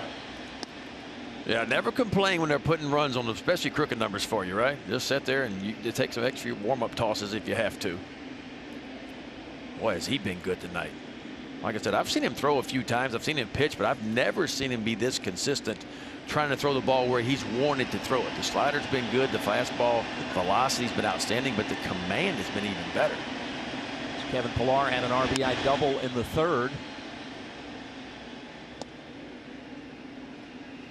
Well, it's kind of intriguing to me. Scott, you mentioned about how Pillar actually had a pretty good year for the Giants last year. He did. You know, career high home runs, but he's a plus defender. And if you look at Mookie Betts, who now is with the Dodgers, what did he do in Fenway Park? He played right field about as well as anybody. And how'd the game start? Pilar robbed a double or a triple off the bat of Hayes. Yeah. Well, you thought the Red Sox had 3 center fielders when Mookie was there, all 3 guys capable, and I think they have that again, right? I think Benintendi could probably play center field, and Jackie Bradley Jr. is one of the best, and Kevin Pilar has made great plays for years out there. So that saves a pitcher a few runs when you got guys running balls down in the gap. 0-2 to Pilar. And a line drive base hit into right. That'll score another one. 3rd RBI for Kevin Pilar, and his Boston debut is a pretty good one. Yeah, you talk about go ahead, Jim. Go ahead. No, go ahead, Ben. Well, just missing a spot, 0-2, right? You see where Severino is. Severino wants that ball in the inside part of the plate, but instead it's belt high right back over the middle again.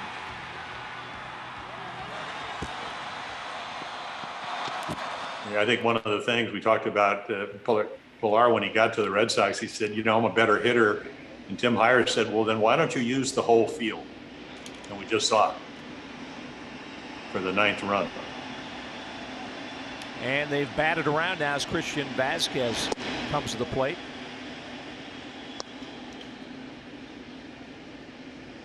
He walked and was frozen on first base as Tommy Malone picked him off. Runners on the corners, 1 down. 5 runs scored in the inning. The Red Sox with a 9-0 lead. Got the high breaking ball for a strike.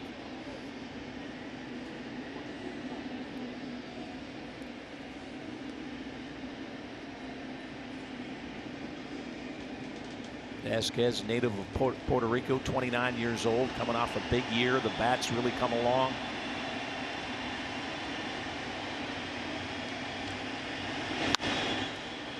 Goes down and gets a good breaking ball right there. Nice piece of hitting, and bloops it into left field for an RBI.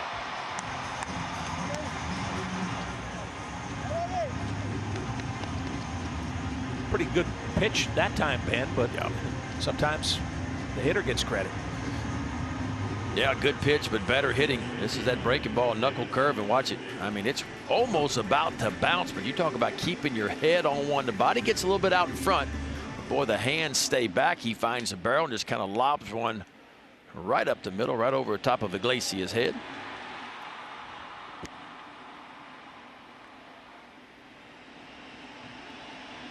And that makes 10. The Red Sox 10 runs, 9 hits, and an error. The Orioles no runs, 3 hits, and no errors. Yeah, I think if I was Christian Vasquez, I'd applaud myself too, because that's the first really good pitch they've hit all night. All the other ones have been pretty much in the middle of the plate. Michael Chavis started the inning. He walked and scored the 5th run for the Red Sox.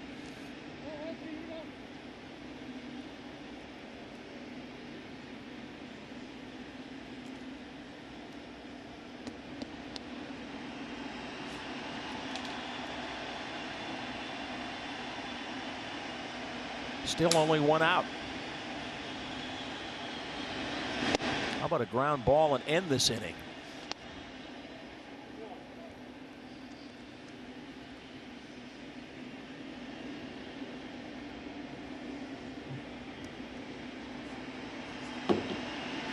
Jackie Bradley Jr. on deck. This is Travis Lakin's 3rd pitcher. Malone started. Cody Carroll was next, and now Lakins takes over.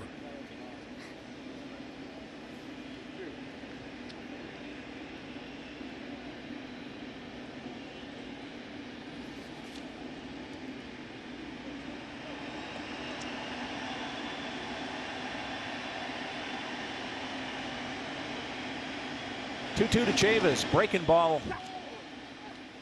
He got him, and the runners will move up. I'm not sure what happened there. It's almost like Severino got crossed up. But it worked. Got a strikeout. Both extra runners take up an extra 90 feet. Yeah, how good is this breaking ball? I think we might have to ask Pedro Severino how good it was, right? Like he got fooled. Here's Jackie Bradley Jr. He walked earlier in the inning, scored the 6th run.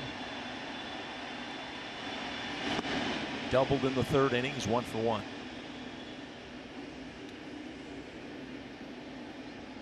Lakin's already up to 25 pitches.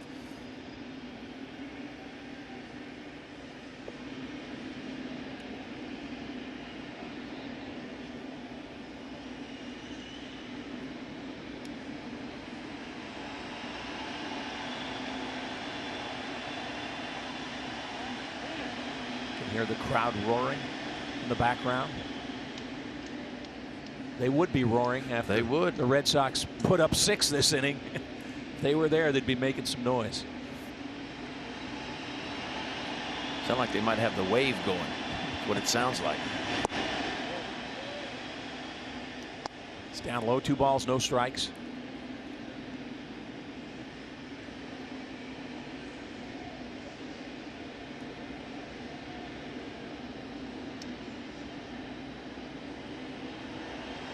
Bradley Jr. probably better known for his glove, but he can put a charge into one. Gold Glove winner. He's made some highlight reel catches throughout his career. Well, we've seen him, and you know, it's hard to do in front of the 37-foot left field and the high center field wall, but in Baltimore, we've seen him go over the fence a couple of times. Well, he got Trey Mancini last year. What was that, the 11th inning? And I think it was the MLB Network Play of the Year or Play of the Month. Just a phenomenal catch to rob Trey, who basically just tipped his hat to him. Said, man, what can you say? 2-1 pitch. That's inside, ball 3. Kind of reminds me of Devon Whitecakes when he gets going. You know, Devon had those big, long strides and really could chew up some turf in the outfield. Jackie Bradley Jr. same way. Saw him play at the University of South Carolina where he played college baseball, and he was the same way. He could flat out go get it in center field. Red Sox have socially distanced themselves from the Orioles right now. 10-0 lead. Bradley fouls it back.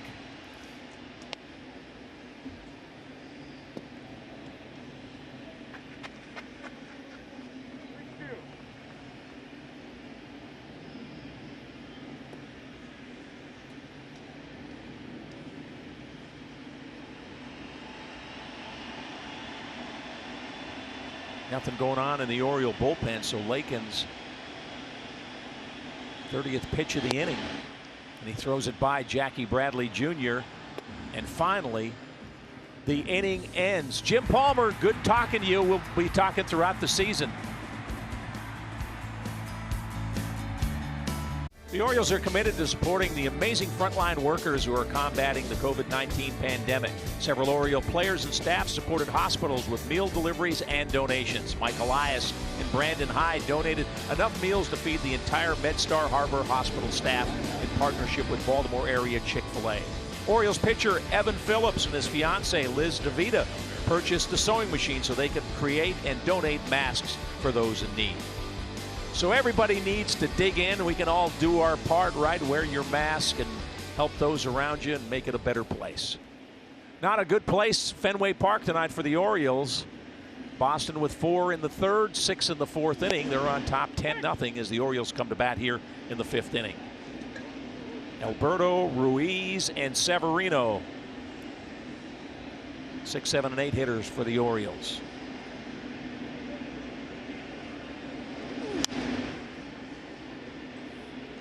Valdi's given up 3 hits. He's blanked the Orioles so far. One of those 3 hits. Hanser Alberto with a line drive base hit in the 2nd inning. Yeah, Valdi has been on his game. The Orioles have only barreled up just a couple of balls off of him. Breaking ball, bounced to 3rd. Devers across, 1 down.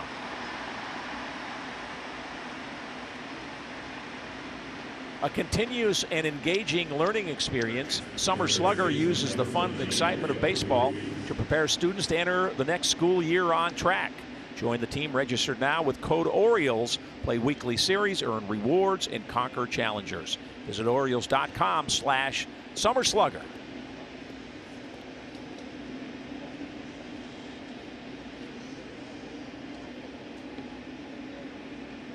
Ruiz bounced out to second, his first at bat.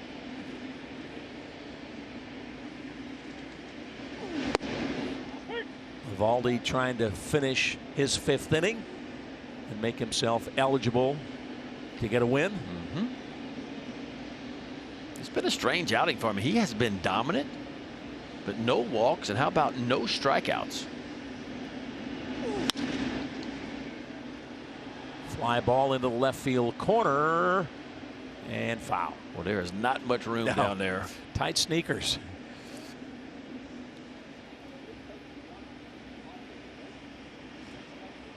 Fenway Park, such a cool place to play. It's a shrine, right? It is, you know, and it's, you know, it's one of the smallest locker rooms in all, but we've heard because of what's going on this year, they've actually expanded the locker rooms, made them a little bit bigger, which they needed to be, because it was a tiny locker room. You get to know your teammates in that clubhouse. You get to know right? them, and you got to go down the steps. And of course, you could tell it was built 100 years ago, whenever. How many times you hit your head? Oh, well, you have to almost bend over. You could tell it was built when the average height was about 5'6" or something, you know, because it's like you're bending over, moving down, and of course the dugout. I can't tell you how many times I've banged my head on that dugout.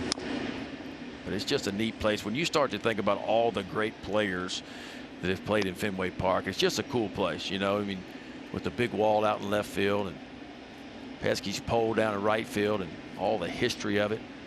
Even around the ballpark, that whole area, yes. It's a special place. Yep. Just set down right in the middle of a city. It's neat. 0-2 pitch. The slider inside.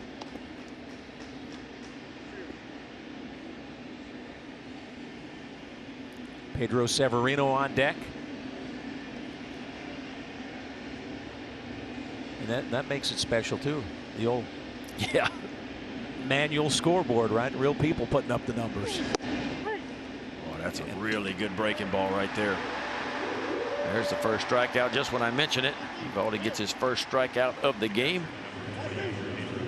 Rio Ruiz. Take a look at this pitch. See where the catcher's set up. Vasquez is set on the inside part of the plate, and he wants the slider there, so it starts in the middle, and watch it just ooze right to the inside part of the plate and just locks up Ruiz for a strikeout.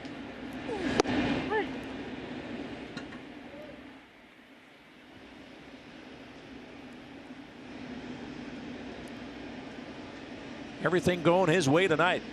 Nathan Eovaldi on his game, and then 10 runs of support. Breaking ball strike to start Severino. Severino with a base hit in the 3rd inning. Orioles with 2 catchers.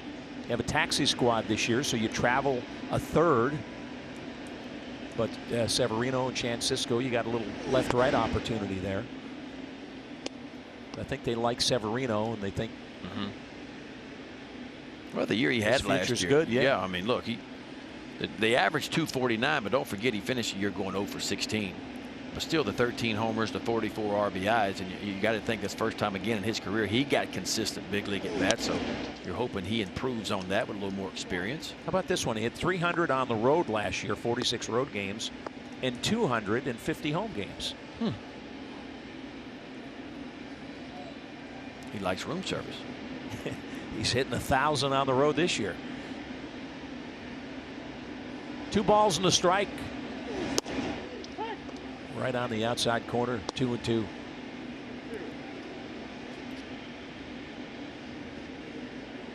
What's your guess? Most starting pitchers first time out. What kind of pitch count are we talking? 70 to 80? Do you think? Yeah, I would think 70 to 80. We saw Scherzer get in right at 100, you know, last night. So he really extended himself, punched out 11 along the way.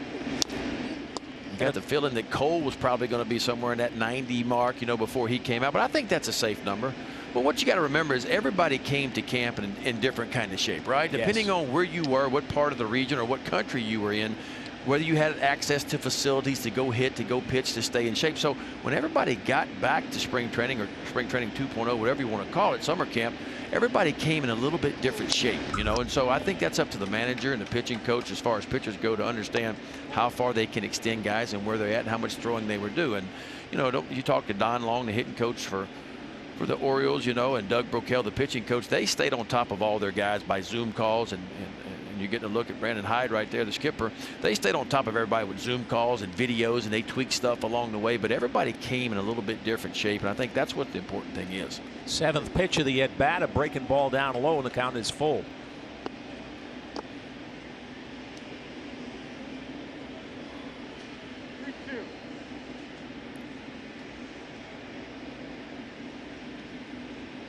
DJ Stewart on deck. Birch trying to get on the scoreboard.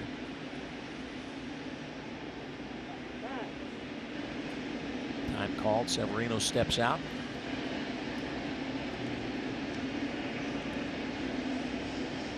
Well, it's not the start that Orioles and their fans hope for, and there's ball 4. So Pedro Severino, we talked about this season like none other. Well, there was one that kind of looked like this one. Look back at 1918. How about the that? Spanish flu pandemic. Baseball players playing with masks on. And I tell you what, the mask has not evolved very much in 100 years. It looks almost exactly the same to me. Well, the one now is in color, though. What's wrong with the technology, man? It's the same mask 102 years later.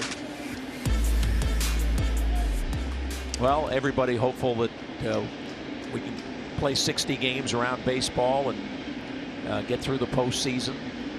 Well, I think baseball is going to be a good barometer, right? I mean, I think if you're a football fan, you got to look at baseball, because if baseball can somehow navigate through this first month of the season and we don't have a shutdown, and heaven forbid, and we can get through this, I think it bodes well for professional football. Now, college football, I'm still, the jury's out, because when you start getting 35,000 kids on campus and you mix your athletes in with those kids on campus, anything can happen.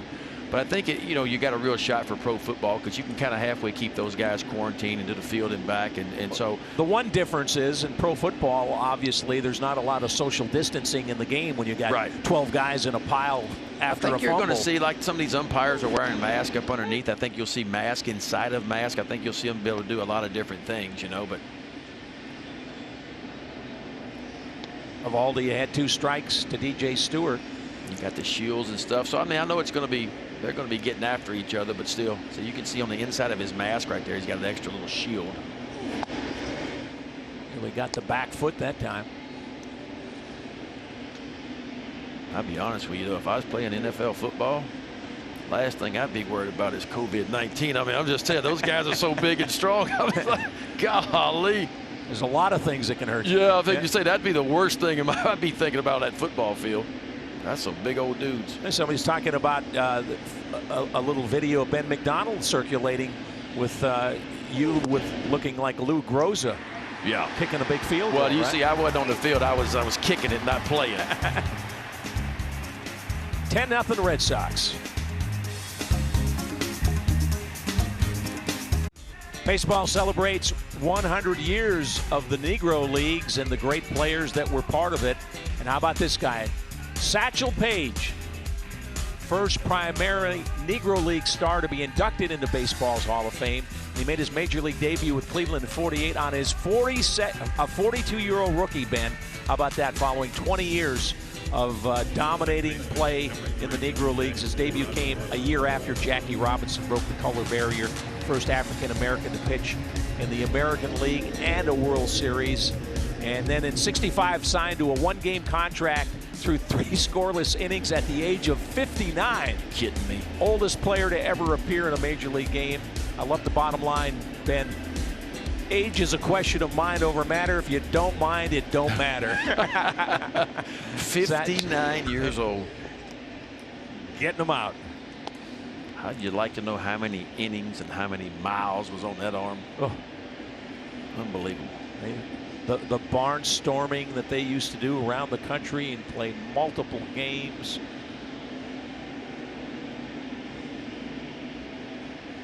Travis Lakin still on the mound for the Orioles. He inherited a mess last inning. Gets the bounce out to short here to start the inning. So 1 down in the Red Sox 5th. Boston scored 4 in the 3rd, added 6 more in the 4th for a commanding 10-0 lead. Top of the order, Andrew Benintendi at the plate.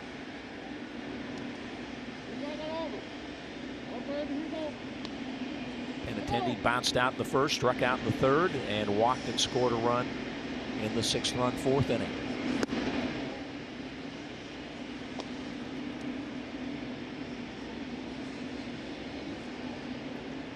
Well, it's not the way you'd like to start your season, Ben, if you're Travis Lakins. You get the call with the bases loaded, nobody out, and the heart of the order coming up for the Red Sox. Was it Martinez, Devers, and Bogarts were waiting for him? Yeah. Tough way to go. Well, it was a surprise, right? I mean, even for Cody Carroll, who'd been so good in spring training, the numbers were outstanding. He didn't get it out. Walked 3, give up 4 runs. It's down the middle for a strike.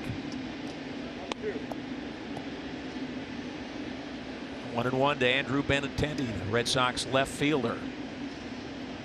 Maybe he's flattened out a little bit, his trajectory, because well, his home runs have definitely gone down. You know, he's making his 4th consecutive opening day start in left field for the Red Sox. But yeah, when you look at the numbers, he's definitely started to trend down. Now, he's not even in the prime of his career yet, so you expect those numbers to get going again. But he did so much so early that set the bar pretty high, right? Well, he had 20 home runs in 17, and then he hit 16 and then 13. And so, you know, the numbers are starting to trickle down a little bit. 90 RBIs in 17. He backed it up with 87 and then 68 last year. So really last year was really the only off year you could say that he had. Counts full.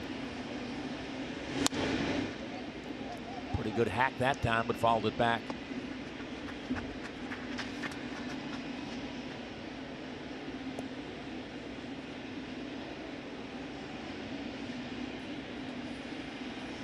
Benintendi just 26 years old.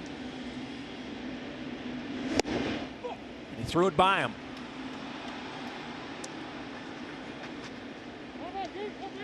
This is that cut fastball again, so it's not the regular fastball. You'll see it have a little bit of cut to it. Watch it sit in the middle of the plate and kind of go inside part. And there's the grip.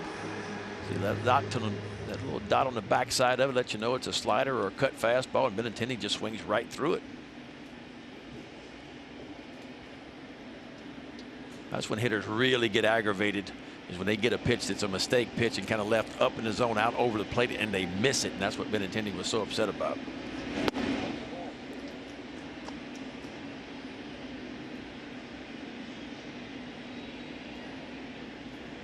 There's one guy that doesn't miss many mistakes. 2 for 2 tonight, 3 RBIs, 2 doubles.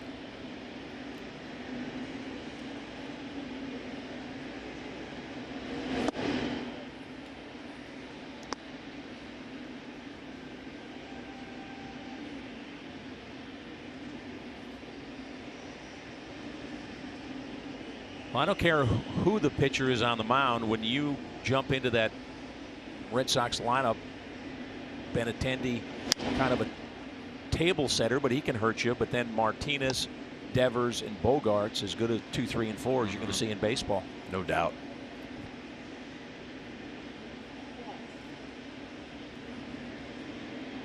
Two balls and a strike. See the concentration from J.D. Martinez. Doesn't matter, it's 10-0. The great ones, every at bat's like the 7th game of the World Series. Not right? giving away anything. Gets a breaking ball and knocks it into left center field for a base hit. So a 3 for 3 night for J.D. Martinez, 3 for 3 in a walk. I'd say that's a pretty good start to the season. This is the knuckle curve. You see that spin right there, but again, location, middle. And we keep saying it. You hate to keep saying it, but it's true. I mean, these big league hitters, and especially these Red Sox hitters and J.D. Martinez, didn't barrel it, but with enough strength and bat speed it's to just too much. Yep, dump it into. But I mean, look, he's hit over 300 the last 4 years from an average, not to mention the power numbers he puts up. So he's an outstanding hitter. Devers to center field. Hayes is there, and that will end the inning. Bring on the epic summer savings now at Hyundai Epic Summer Sales Event. Red Sox lead at 10-0. And it's a new right fielder, Kevin Pillar, taking over from Mookie Betts, and he got it going right away. First batter of the game, you can see Austin Hayes drills one out to right field, 101 off the bat, well above Major League average. And how about Pillar? Got an outstanding jump and really easily runs that ball down. Covered 81 feet, catch probability only 15%, but he made that look easy. And you talked about it, Scott, about the Red Sox, even with Mookie Betts gone, Pillar in right field, they still really have 3 center fielders, and that's a good example of how they can save pitchers' runs right there. Eovaldi back out for the 6th inning. At 70 pitches right now. Now you got to be thinking 85. No need to extend him right now with a 10-0 lead, right? So even though he's throwing great, maybe if it's a 1-0 game, 2-0 game, maybe you get him a little bit higher. But David Hess warming for the Orioles. Birds have used 3 pitchers. Tommy Milone started, went 3 innings, gave up 4 hits and 4 earned, struck out 5, walked 3.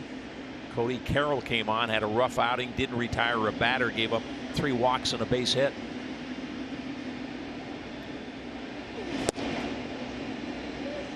Slider down and away.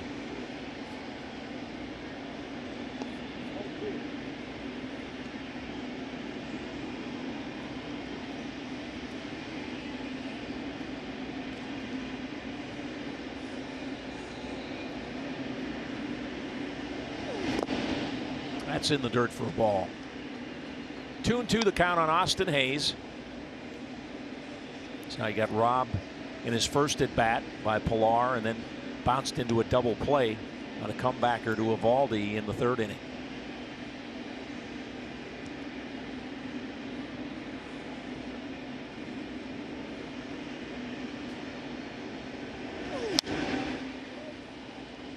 Now one foul back. Red Sox and Orioles tomorrow afternoon from Fenway. There's David Hess. Martin Perez, the scheduled starter for Boston tomorrow. Alex Cobb on the mound for the Orioles. Yeah, good to see Alex Cobb back, right? Healthy from basically missing the entire season. Looked good at his. Yeah, threw good against the Nats the other night. Get a chance to look at a real split-finger fastball tomorrow night because he has a good one. Was a good at bat right here by Austin Hayes. Howie Kendrick, his buddy, basically kept him from having about a perfect night. He said they work out together in the offseason. I saw that. He made one bad pitch for that split finger fastball, kind of left it out over the plate, and boy, Kendrick didn't miss that one. But other than that, it was a good start. It was a really good start for Cobb. Bounce to short. Bogarts has it. Across the chain, there's one down.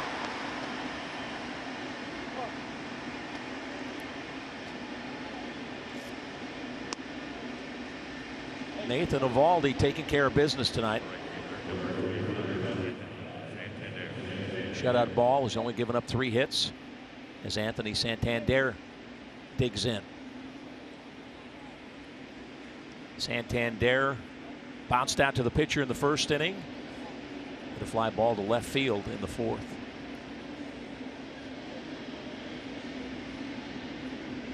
Yeah, he did a lot of work last year, put up some pretty good numbers, didn't arrive until June. Ripped that one, but way ahead of it. Fouls it into the empty seats.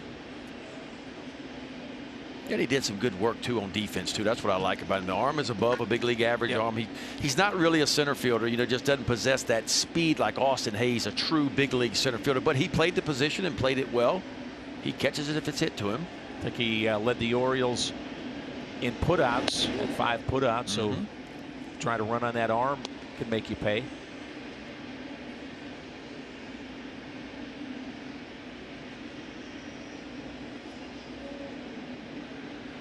Fenway's not his favorite park. Last year, Santander just 1 for 13 at Fenway Park.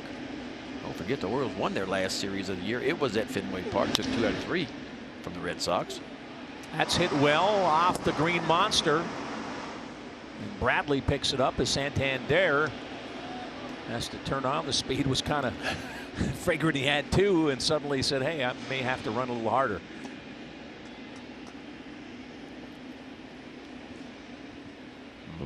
That looked like a split finger fastball from Evaldi, kind of left out over the plate, running away from him. And what a nice job by Santander. And that's what makes this kid special right here. The ability to stay on the baseball, like J.D. Martinez, use all the field, drive it the opposite way, hit it where it's pitched, and he comes around first base. And a little bit of a slip, and he has to bust it to get into second base for a double.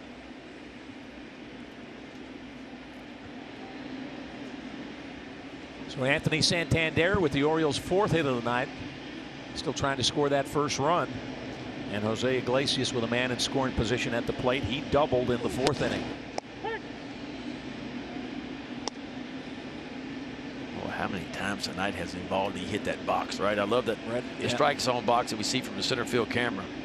Put it every time, but it seems like 60–70% of his pitches has been right on that box. He has been spot on so far tonight.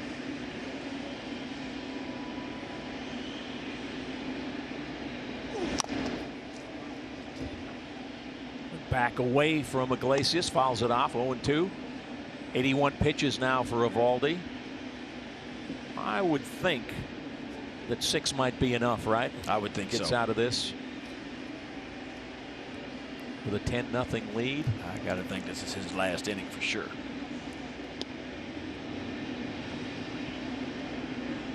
Comes the 0-2 pitch.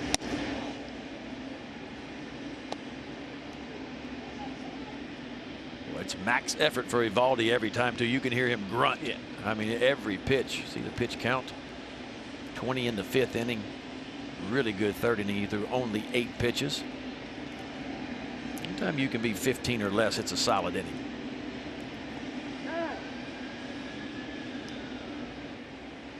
Missed 3 months last year with a right elbow injury.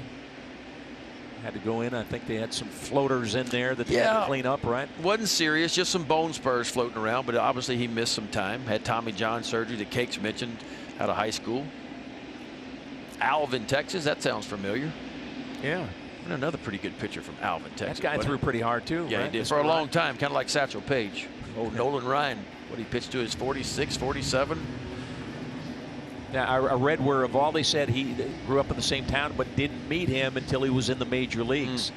Got a chance to meet, I'm sure he was a huge fan. You got Nolan Ryan in your hometown. I think everybody can remember Nolan Ryan. I mean, he was one of my heroes growing up. The only vacation we ever took when I was a kid, we'd drive from Baton Rouge to Houston because that was the closest big league ballpark to us. So we would do the Astrodome and Astro World and get to see Nolan Ryan pitch. Man, that was just that was a thrill. Took a little something off a 78-mile-an-hour breaking ball. Got him. Yeah, we hadn't seen too many slow breaking balls. It's been the hard slider, but this is the big looper. A real curveball that he throws only about 10% of the time. There's the grip, a little bit different grip, so that ball's spinning end over end instead of sideways. He gets Iglesias to swing right over the top of it.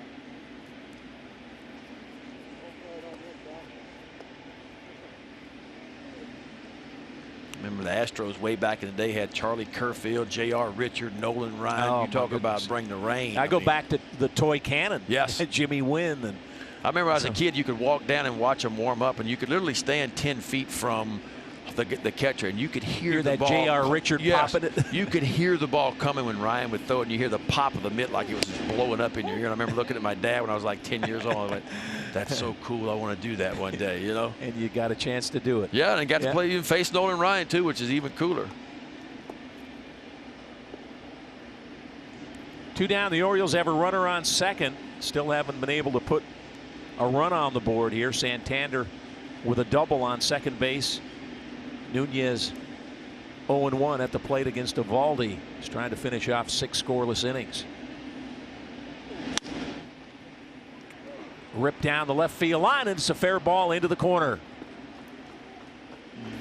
That'll get the Birds on the board. It's runners on second and third. Wait a minute. Okay. Did Santander score or not? He should have scored. We don't see everything. Remember, we're in Baltimore, and I'm just assuming a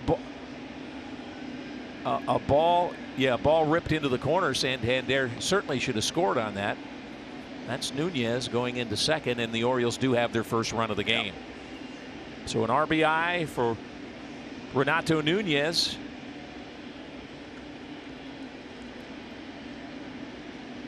Well, Renato drove in 90 last year. It's his first one of the year this year.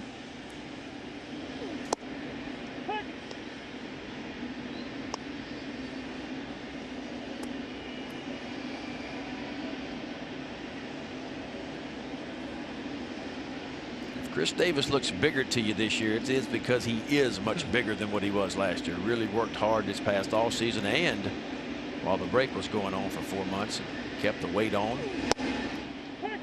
See him get a knock. Remember, he went through that forever to start last season and went back into the previous season. Tonight he bounced to second, and then he ripped the line drive. Yeah, he stung the ball pretty good both times tonight. The second time really hit it hard right on the button over to the first baseman. Good swing right there, too. You know, he just looks different this year. It's a more confident, and if you listen to Brandon Hyde talk on Zoom, you know, he talked about he wanted Chris Davis to be ready to hit more when he came to home plate. He felt like he wasn't always ready last year, kind of caught in between. Taking pitches early in the count, too many good behind. pitches. You know, and the conversation was, look, pitchers are too good. If they can get ahead of you, they're going to make you swing at their pitch at that point. That's what big league hitters do. So he said, listen, we need to be more aggressive. We need to attack the baseball early in the count. And Eovaldi throws a breaking ball by him, got him with the slider. 89 pitches, that might be the night. Red Sox lead 10-1. 10-1 at Fenway Park. The game's in Fenway Park. We're at Oriole Park. Welcome, Oriole Park at Camden Yards, and this is our home.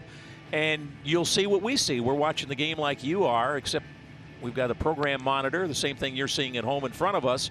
But then we have several other monitors, both bullpens, so we can see what's happening there, and 3 or 4 other cameras. We got a center field camera, high home, and first and third pen. So take your pick, right? The confusing thing is Camden Yards, the baseball field, is actually at our back. I've never called a game with the baseball field at my back, but that's why we got to watch it on monitors here. And a pitching change for the Orioles. David Hess becomes the Birds' 4th pitcher of the night. See what Hess did. Got 14 starts, 23 appearances, 1-10, an elevated ERA, 80 innings pitched, and 94 hits. And you know, David Hess is one of those guys, like a lot of pitchers, he has to work ahead, right? Most big league pitchers, the problem David Hess had was he stayed behind in the count a little bit too much. And so you talk to Doug Broquel, the conversation with David Hess this year is we got some changes going on. Don't look like Dwight Smith Jr.'s in left field, and Santander may be out of the game. Looks like DJ Stewart moved over to right field. The conversation has been with Hess is, listen, we got to find a way to get ahead and use your stuff, because again, the stuff is good. Kind of like Cody Carroll stuff, right? It's good stuff, but if you can't get ahead of big league hitters, in the end, you're not going to have a whole lot of success.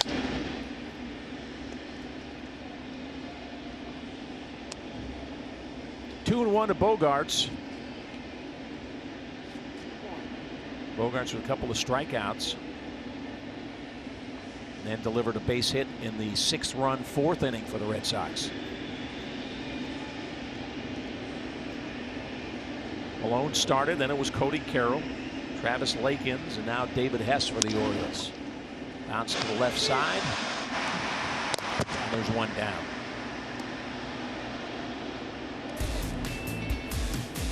Orioles baseball on Masson is brought to you by Southwest Airlines. Big, hard, and low fares. Book now at southwest.com, and by Royal Farms. Real fresh, real fast.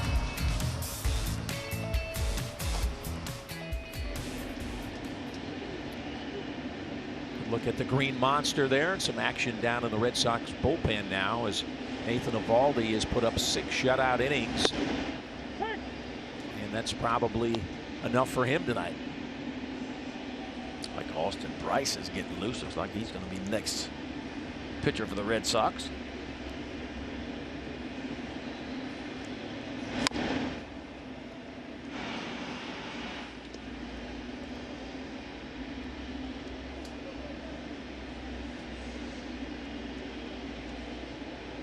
Kevin Pillar with 3 RBIs in the game, couple of hits.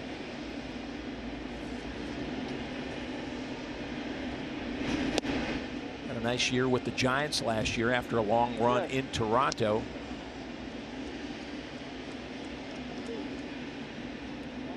3 gold gloves, won gold gloves in 15, 16, and 17.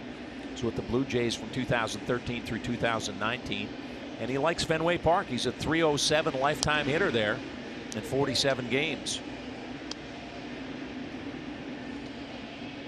Career highs last year with 21 homers, 87 runs driven in, and 14 stolen bases. So throw that in with a gold glove, and that's a nice addition.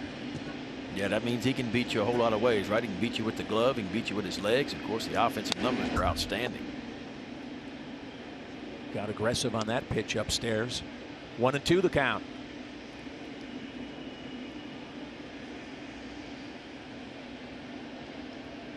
Or you'll see left-hander Martin Perez. He's the scheduled starter tomorrow against Alex Cobb. And then Ryan Weber, a right-hander for the Red Sox on Sunday against veteran Wade LeBlanc.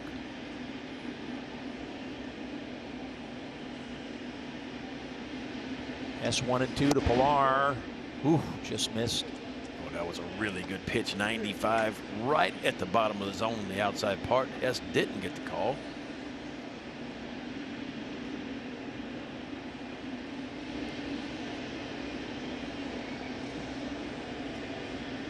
Here's the 2-2. All back out of play. Yeah, this will not be an easy year for the Orioles. Not that any year is easy, but when you talk about the schedule they're going to play this year, everybody has them ranked the number 2 or number 3 hardest schedule in all of baseball, because you think about 20 games each against the AL East, you know, and the Yankees and the Red Sox and the Blue Jays and the Rays, of course. Then you got to play the National League East too, which they will. I tell you what, it's all back. You know, the Braves. I think the National League East, 4 of those 5 teams. Now it might be the reach to say the Marlins, but I think the other 4 are all playoff contenders. Absolutely. Right? Now with the expanded playoff field, so Braves, you know, if you look world at it, champs, yeah. roughly half of the Orioles schedule this year is against teams that are ranked in the top 6 or 7 in the power rankings of baseball. So it's a very, very difficult schedule for the Orioles. 2-2 to Pilar. That's wide. 95-mile-an-hour fastball, counted full.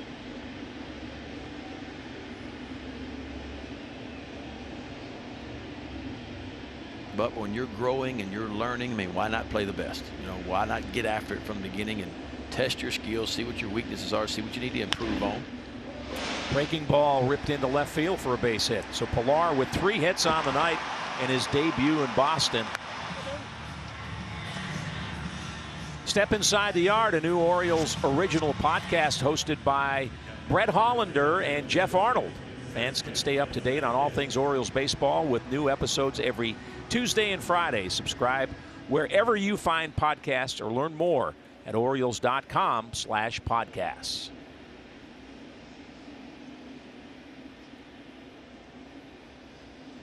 Scott and Ben with you. We're here at Camden Yards, the Orioles and Red Sox at Fenway Park in the season opener for both teams. Red Sox blew this one open. 4 runs in the 3rd inning and then a 6th spot. He scored a touchdown in the 4th for a 10-0 lead. Orioles got their run. Came back, put a run on the board in the 6th inning before Nathan Eovaldi appears to have finished his night.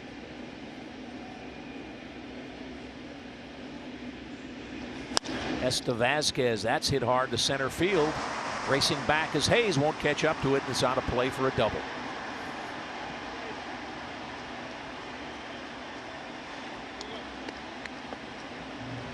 That ball was smoked, man. Yeah, I'm going to tell you, because you know Austin Hayes can go out in the outfield. He was even shaded toward right center field, but this ball was hit so hard, even Austin Hayes couldn't run it down. Pretty good swing on the ball on the outside part of the plate, and this ball, watch Austin Hayes, never really got that close to it as it bounces into the Red Sox bullpen.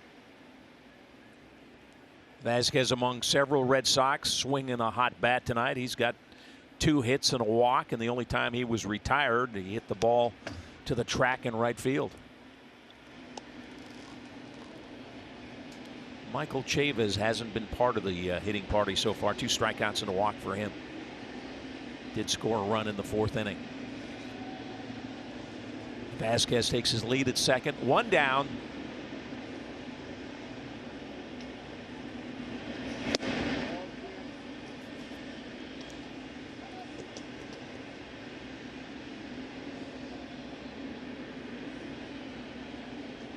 Talk about taking advantage of opportunities. Chavis did last year with the Red Sox, got the start, and boy, he was one of Boston's fastest starters.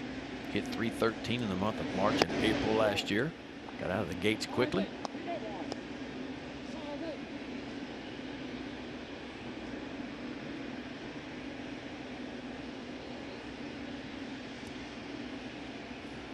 Pilar takes his lead at third. Vasquez at second. 2-1 pitch on the way, and he threw it by him.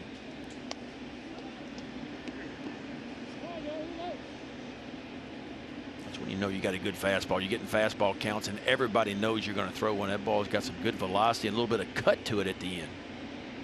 Watch this ball just kind of leak right away from Chavis.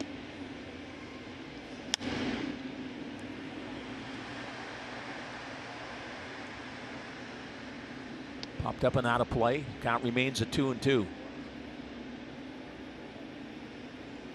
Tommy Milone started tonight.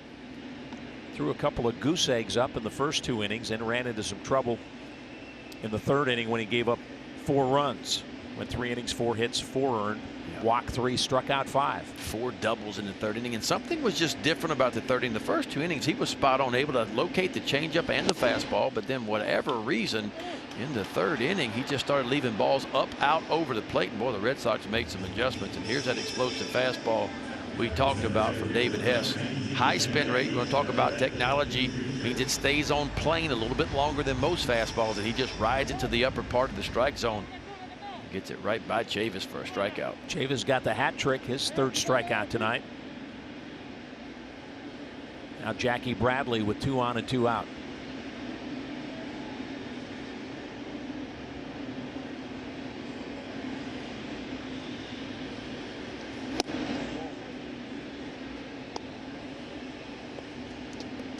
Bradley doubled in the 3rd, and then walked and struck out in the 4th inning. Hit twice in that inning as the Red Sox batted around.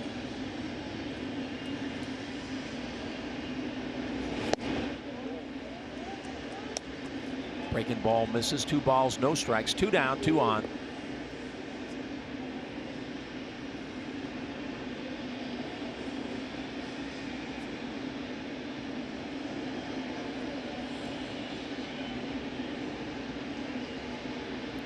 Hess at the belt and caught the outside corner for a strike.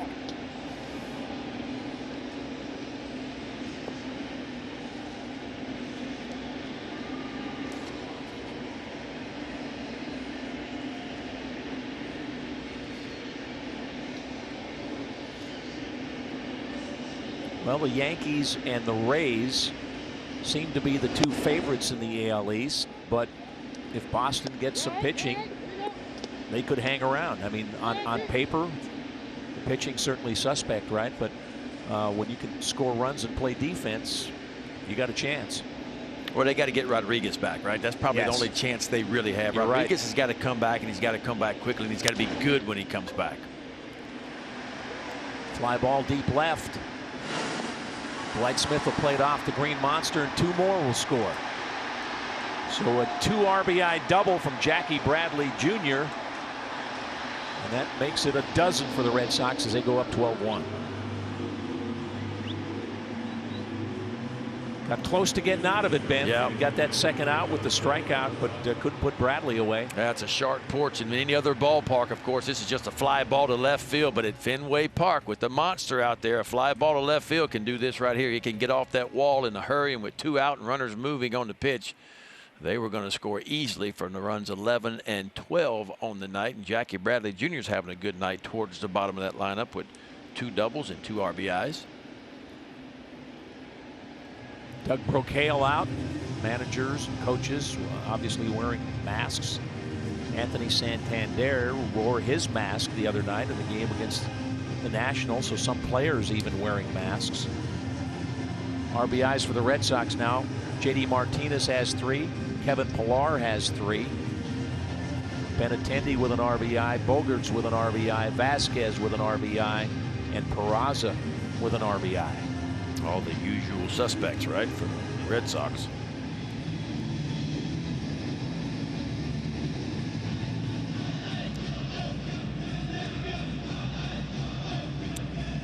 There's Orioles head trainer Brian Ebel, head athletic trainer, and man, the work that these guys have put in to make everything as safe as can be for the players, the separation. More and more players said they came in not knowing what to expect, but what they've seen and what the Orioles have gone over and above with has been phenomenal, and the players feel very safe. That's what you get from everybody, right? Is that the Orioles have gone above and beyond even what Major League Baseball suggested to make everything. You know, Dwight Smith Jr. was the first one that said, you know, when I got here, I just didn't know. I didn't quite feel safe. But once I saw how everything was set up, I felt really safe. Peraza with a drive way back, and it's off the monster. So that's his third hit of the game. Bradley trots home. And Jose Peraza is having quite a debut with his new club. Yeah, the two new guys, right? Kevin Pillar, Peraza, both new to the Red Sox. They have not disappointed tonight. Pillar, 3 knocks, and now Peraza, 3 base hits, including 2 doubles and 2 RBIs. With 3 here in the 6th inning, the lead up to 12-1. Benintendi pops it up on the left side. Smith Jr.'s there, makes the catch to end the inning. Our Geico do-ups. It's Alberto and Ruiz and Severino. Geico, 15 minutes could save you 15% or more on car insurance. Supposed to be an opening day starter, but he certainly pitched like one tonight. He's out of the ball game, but he had the slider working. Gets Rio to 90 mile an hour. How about that 97 just on the outside part? There's an overhand breaking ball. We saw 5 different pitches. There's the hard slider. He gets crushed. And, boy, what a night it was for Nathan Eovaldi. 6 innings pitched, only 5 hits, 1 run, 1 walk, 4 punch outs, and boy, he filled the zone up to 89 pitches, 67 of which were strikes, and he'll give way to Austin Bryce. See what he did over at Miami last year. 36 games he was in, 1-0 record, 3.43 ERA, pitched 44 2/3, very good strikeout to walk ratio, 46 strikeouts, only 18 walks, and there's a big number. Opponents only hit 214 off the sidewinder.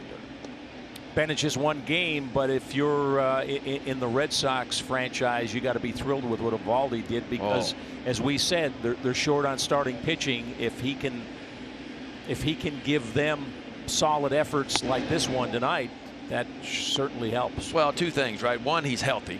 2, I don't care who you are, even at the big league level, if you get off to a good start, the confidence only grows. And for him to take the opening day start, which he's never had before and wasn't supposed to get, and pitch as well as he did, now he really thinks he's an opening day guy, and he could have a really big year for the Red Sox, because again, they are going to score runs. And you get Rodriguez back, which was their ace last year, who won 19 games, had a very good 3.8 ERA. If others step up with the Red Sox, because the bullpen, again, it is solid. If they continue to score runs and they can get to that bullpen with a lead, Red Sox are going to be in the playoffs. Alberto 1 for 2 on the night. Single to left in the 2nd inning, bounced to 3rd in the 5th.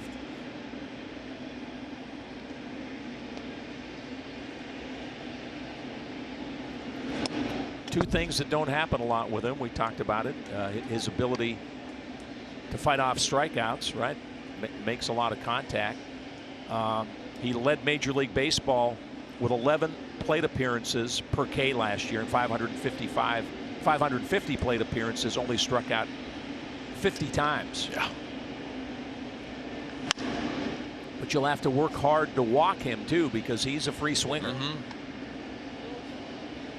I love the aggressiveness, right? I'd love to see guys be aggressive at the plate. He was the first Oriole to hit 300 this past season since Nick Markakis and Aubrey Huff did it in 2008. And if you hear Don Long talk, the hitting coach for the Orioles, is listen, we got to have a plan. And that's what he wanted with his young guys last year and again this year. When you step in the box, you have to have a plan of attack. Popped it up, foul territory. Chavez there, 1 down. I mean, that plan can always change. It can change from pitch to pitch, but at least when you step in the box, let's have a plan to attack when you step in the box. And that's been the talk all through spring training. It was last year as well. ready to hit, what he calls ready to hit, aggressive in the zone. Rio Ruiz, a California native, 26 years old. Originally selected by the Astros in the 4th round. That was in 2012. Then spent 3 years in the system. So Mike Elias and several of the others that are now part of this Oriole organization were familiar with him.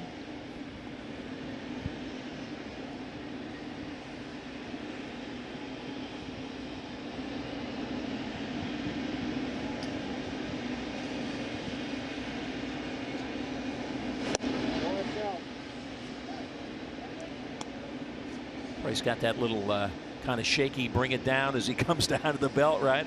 Shake it up a little bit. Yeah, he's got some deception in it, and he's got a little bit different arm slot than you'll typically see. It's not a submarine, but it's more not a traditional over the top. It's kind of in between, more sidearm. But you can see he'd be very difficult against right-handers. Oh, Ruiz with a good swing. That's way back, and it is gone. Rio Ruiz with the Orioles' first home run of the season. Touch them all, Rio. Yeah, how about that swing? We talked about Rio last year. 7 of those 12 home runs came the last 35 games of the season. He kind of picked up right where he left off. Another ball, middle, just about bell time. What a good swing that is. Head down, balance at the plate, finds the barrel and drives it out of right center field at Fenway Park for the first home run of the year. Yeah, and congratulations, Jeffrey Taylor from Ellicott City and Robert Matthews from Hurlock. They both won $500 for that home run. So thank you to Rio Ruiz, making people's lives a little richer. A little extra added weight, a little more muscle. Velocity 98 off the bat, traveled 385 feet.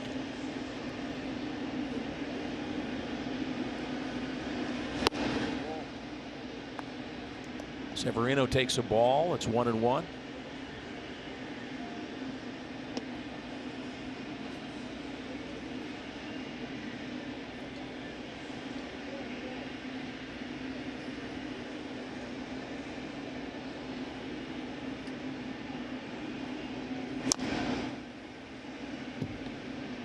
Also in the American League East tonight, Toronto's at Tampa Bay. Blue Jays lead that one 6-4 in the 9th inning, and it looks like the Blue Jays have finally found a home. Reports today say that they'll be playing their home games in Buffalo, their AAA club. DJ Stewart in the on-deck circle.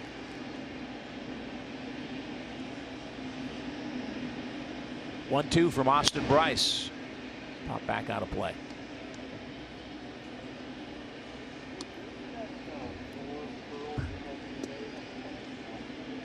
The Marlins in Philadelphia tonight. The Orioles will see them next.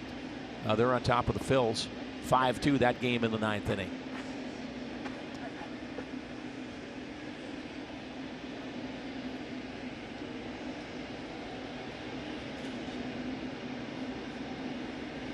Severino with a base hit and a walk tonight.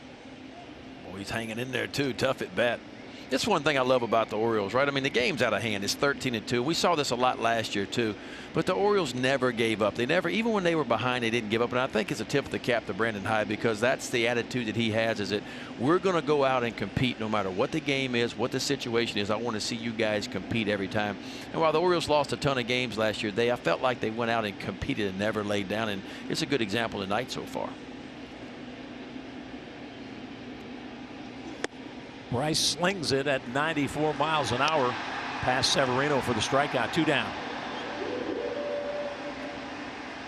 Yeah, so most sidearm guys and submarine guys are going to stay down in the zone, but this time he rides it right up to the top of the strike zone. You see it gets right over the top of the bat of Pedro Severino. So all the pitches down low, then you change the eye level and you bring it up.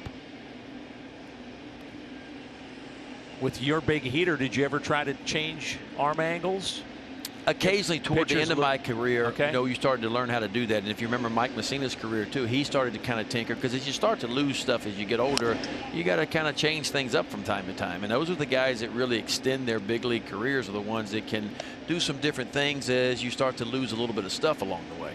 I remember Frank Tanana, who was just a fireballer, and then late in his career was a totally different pitcher. Came up with a great change-up. That's right.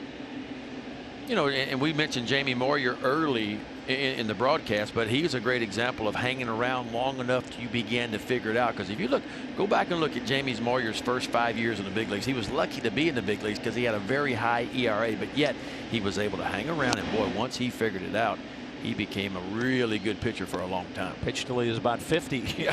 He would not leave. No, Jamie was fun to watch. That changeup against right-hand hitters was phenomenal. He'd throw enough fastballs and cut fastballs inside to keep the bat honest and keep you honest. And boy, he had made that living with that changeup on the outside part of the plate.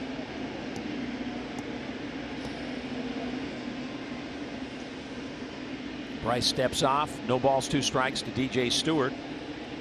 Stewart 0 for 2. Reached on a fielder's choice in the 3rd inning, struck out in the 5th.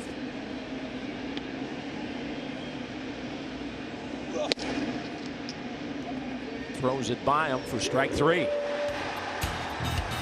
So the Orioles get a home run from Ruiz, but the Red Sox on top 13-2.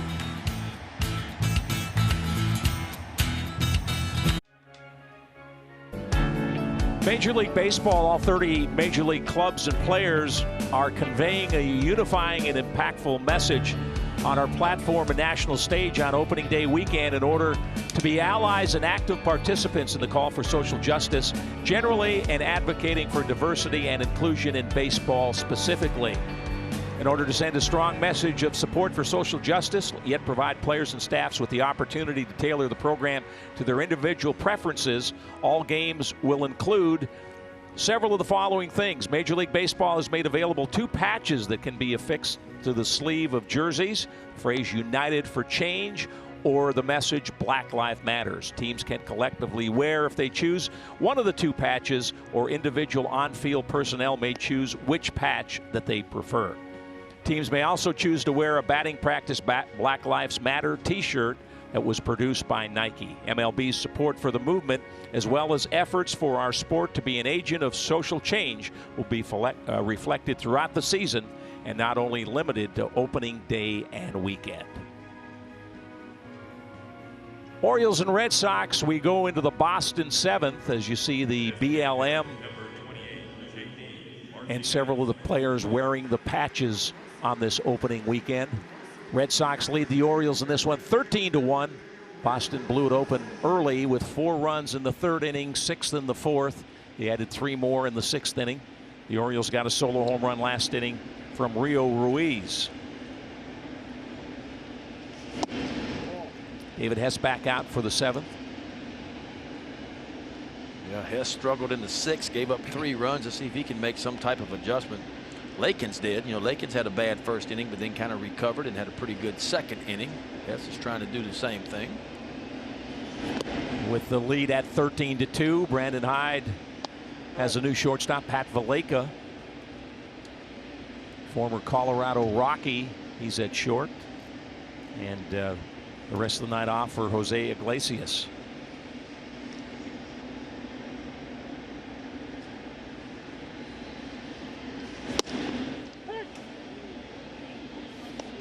Two balls and a strike. J.D. Martinez has had himself a night. 2 doubles, a single, and a walk in his 4 plate appearances.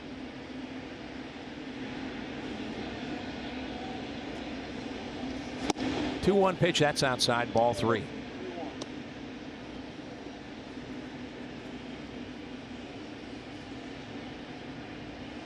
One of the things with no fans, Ben, is the communication on the field is a lot easier, right? Make sure you get much easier. Yeah. Just yell out to them if you have to.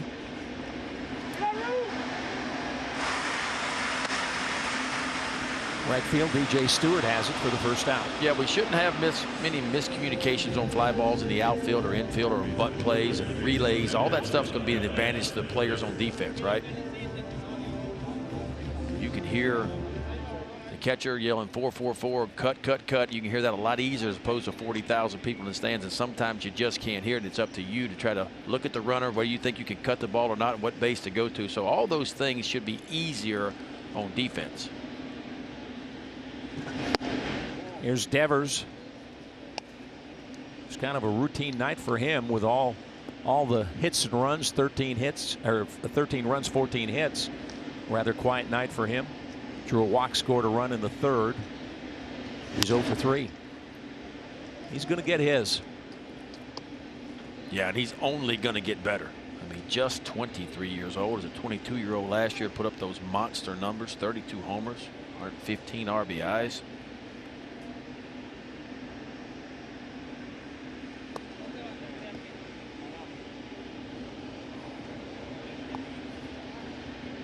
Action in the Boston bullpen.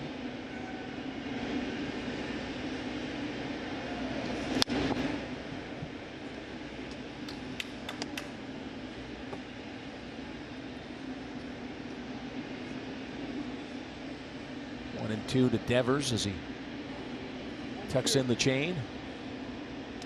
Bogart's on deck.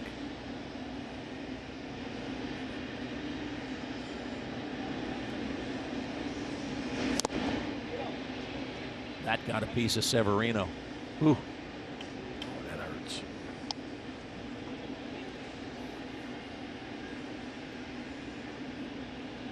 Right off the top of the heel of the glove.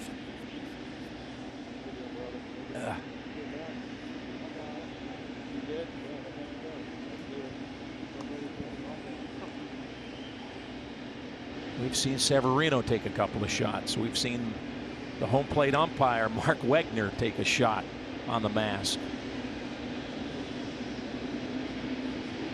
Ball coming off the bat, 100 miles an hour, off the arm, close to 100.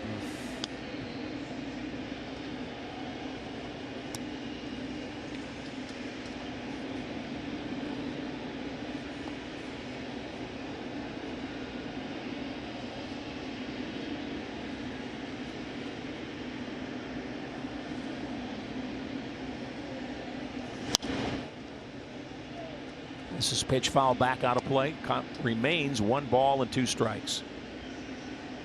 Well, Brandon Hyde, I'm sure disappointed in what the scoreboard's showing him right now.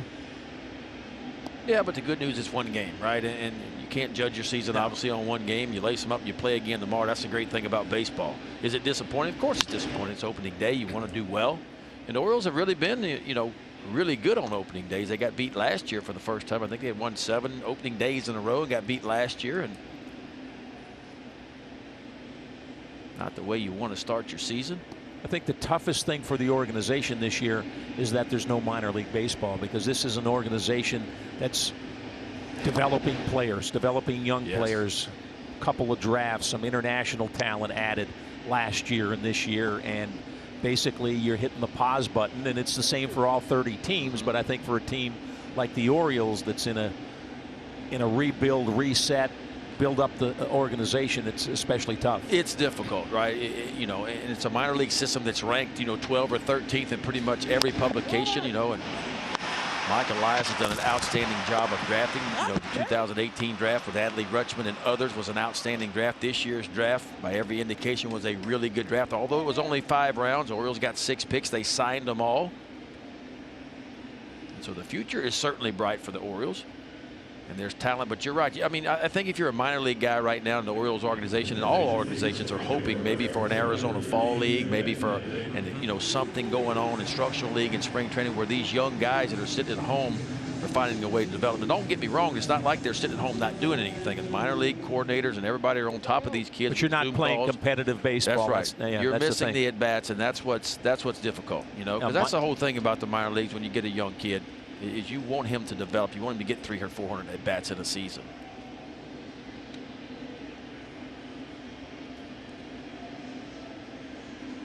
Yeah, Red Sox going to the bench here. Zulin, yep.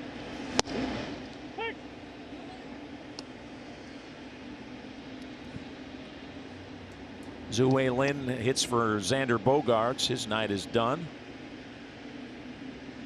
Both teams now resting their shortstops. Going to play 60 games in 66 days. And Lynn rips it into right field for a base hit.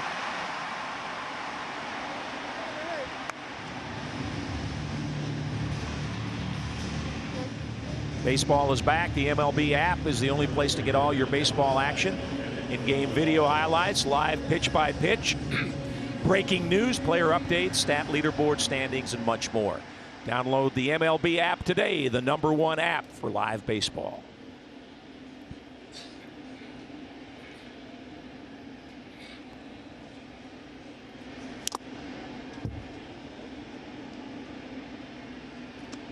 This is Kevin Pillar, who's had a pretty good night. 3 hits on the board for him, driven in 3.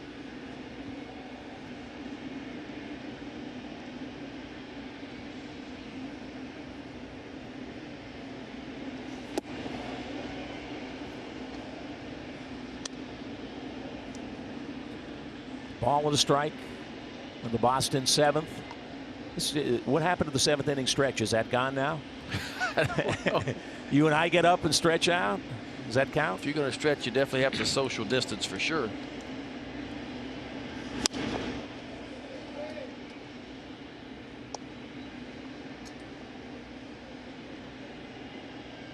Wrigley Field's take me out to the ball game's not going to be quite the same, right? No, it's not.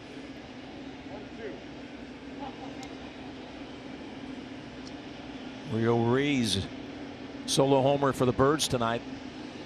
Counted for one of their 2 runs. That's at 93 down low. Count even 2-2. He's throwing 49 pitches, so getting him stretched out pretty good.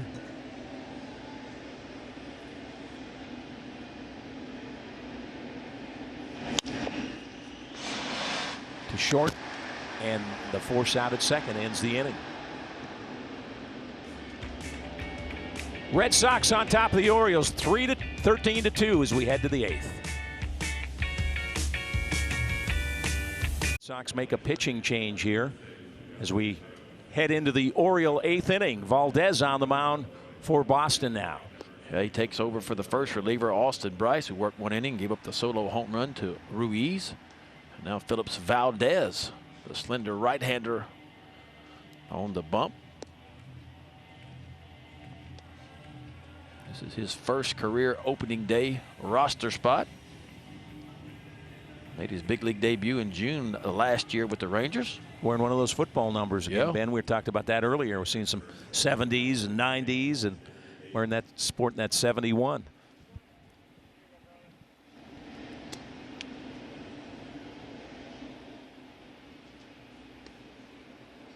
Phillips Valdez will see the top of the order for the Orioles here. Austin Hayes to lead it off in the Oriole 8th, followed by Santander and then Valleca, who's replaced Iglesias at shortstop for the Orioles. 13-15-1 for Boston, 2-6-0 for the Orioles. The only home run in the game by the Orioles, Rio Ruiz, a solo shot.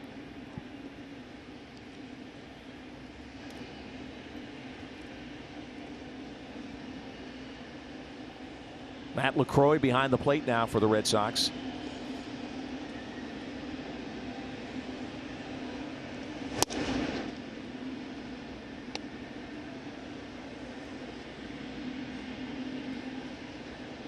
Austin Hayes looking for his first hit of the 2020 season. Got robbed by Kevin Pillar in the first inning as he hit a drive to deep right. Bounced into a double play and bounced out to short. His other 2 at bats, and that one right in the ribs. Ouch. Boy, he didn't need that. Austin Hayes got hit in the knee in the exhibition game a few nights ago. Came out of that fine, and I tell you what, that one there will hurt your feelings. 92, right at the bottom of the ribs.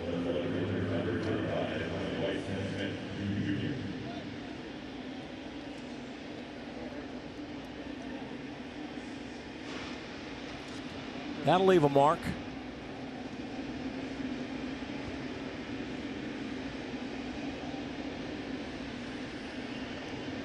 This is Dwight Smith Jr.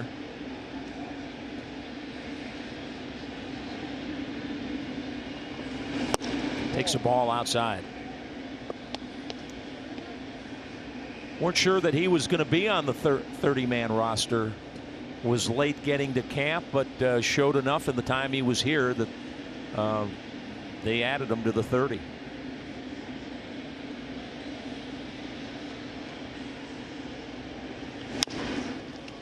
Little roller to the right side. The second for one. Back to first. And in time for the double play.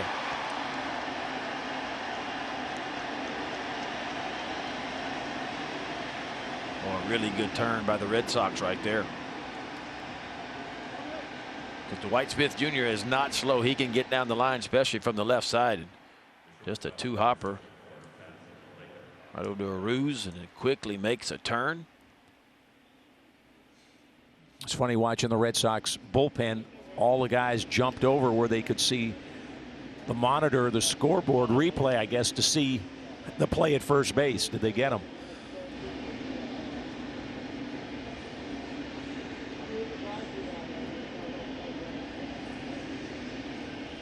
So now Valleca gets his first at bat of the night. Replaced Iglesias at shortstop. He was one of that pack of utility players that showed up in Sarasota Bend. They had 3, 4, maybe 5 guys fighting out for those spots. Valleca's not a rookie. He's 27 years old and played with the Rockies. Some major league experience. Plays all 4 infield spots. Yeah, you're right. I think it was at least 4 guys, maybe 5. And Richie Martin, you know, broke something in his hand. You know, he's out for the season. Diving back in an inter-squad game here at Oriole Park, and of course,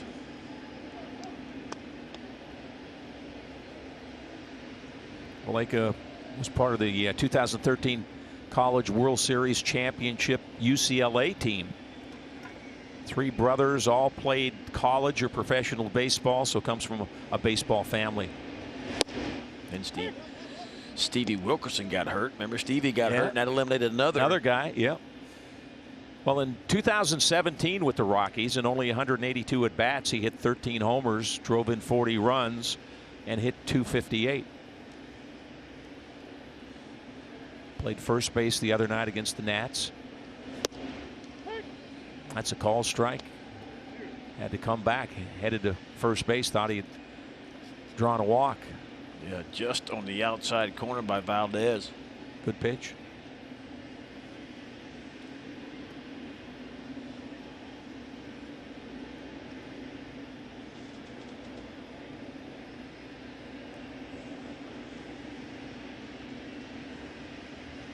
Three-two pitch. Fly ball right field. And they're 3 down. Red Sox still on top. It's 13-2. Middle of the 8th. Moment. None other than J.D. Martinez, who's had a big night for the Red Sox opening night. He drives this ball 368 feet to right field. It's a home run in 26 of the 30 major league ballparks, but here at Fenway Park, it's shaped just a little bit differently. So instead of getting a home run, he gets a ground rule doubles and hops over, but he drives in 2 runs, 2 on that one swing. Red Sox up 13-2 over the Orioles.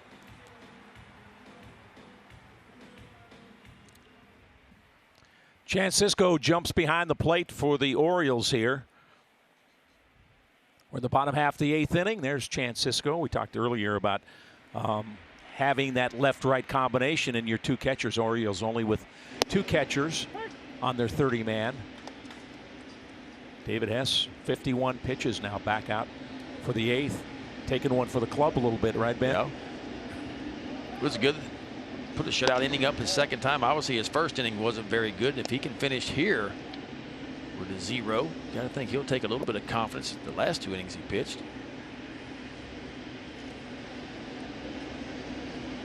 Andrew Velasquez now at short for the Orioles. Cedric Mullins replaces Austin Hayes in center field.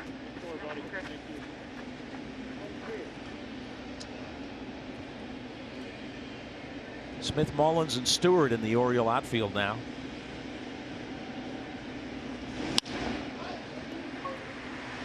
Fly ball to right field, and there's 1 down. Hey, join us tomorrow, game 2 of this 3-game set. Alex Cobb takes the mound against Martin Perez. Coverage on MASN begins at 1 o'clock with those extra presented by PNC Bank, followed by game coverage at 1:30.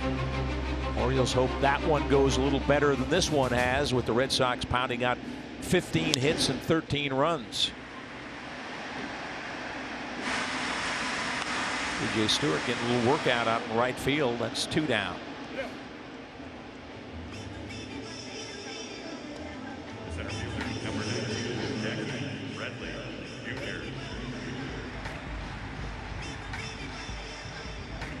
Jonathan Lucroy retired. Jackie Bradley Jr. at the plate.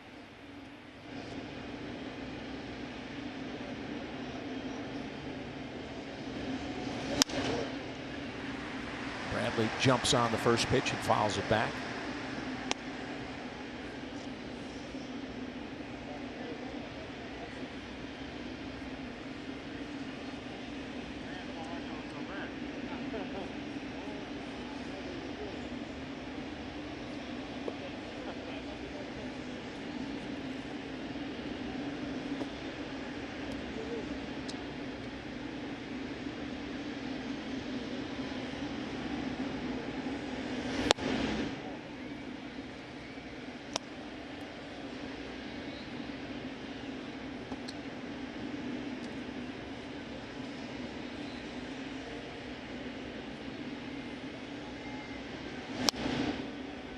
Fall back out of play.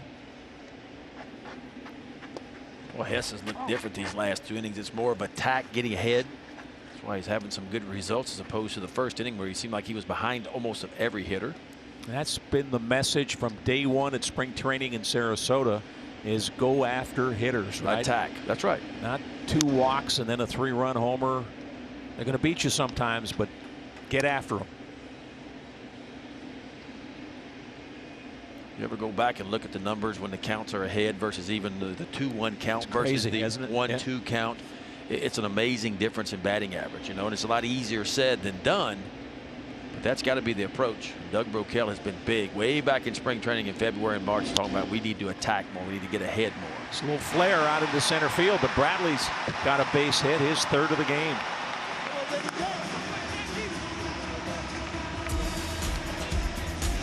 This copyrighted telecast is presented by authority of the Orioles and may not be reproduced or retransmitted in any form, and the accounts and descriptions of this game may not be disseminated without the express written consent of the Orioles.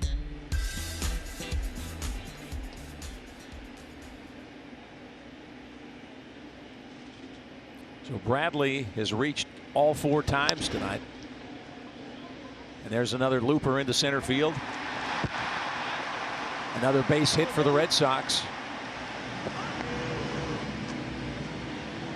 Not a bad debut for Peraza, right? 4-hit night for him. Well, if you look at the bottom of that lineup, and that's what we talk about a lot, do you have production 1 through 9 in your lineup? And boy, the Red Sox have got it tonight. Ball elevated in the zone. Wasn't hit very hard, but hit it in the right spot. But Jackie Bradley Jr. gets 3 hits. Peraza picks up 4 hits, so 7 hits, and 8 and 9 in your lineup. Pretty good night at the office as the Red Sox open their season with a 17-hit effort so far. 2 on, 2 down.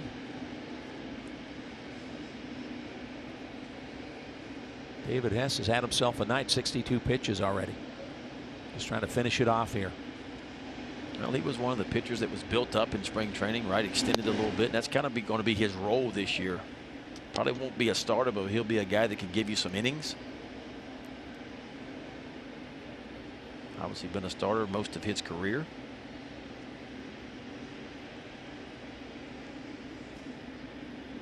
So the Red Sox had 16 hits. How did it go, Andrew Benintendi? I didn't have any so far. He's got an 0 for 4 working. Did walk, score a run in the 4th inning.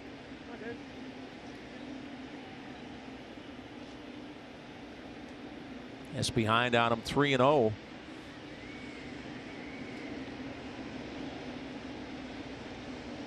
Nobody up in the Oriole bullpen, so it's David Hess to finish this thing off.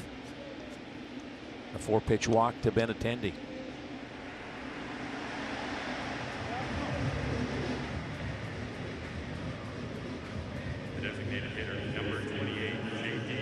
Well, it seems like J.D. Martinez has come up every time, bases loaded. Runners on first and second.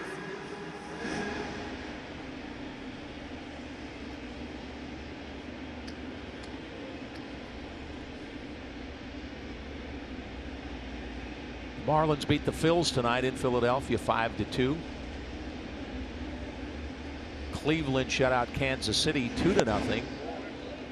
And the Blue Jays beat the Rays 6-4. Cincinnati over Detroit 7-1. And the Mets beat Atlanta. Pitchers duel there, 1-0 Mets.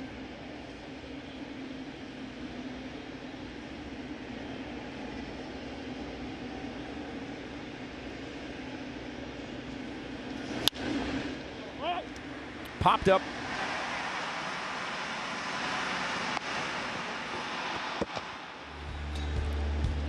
That'll do it. We're going to the ninth. Finally, Red Sox lead the Orioles 13-2. On Masson is brought to you by Southwest Airlines. Big heart and low fares. Book now at southwest.com.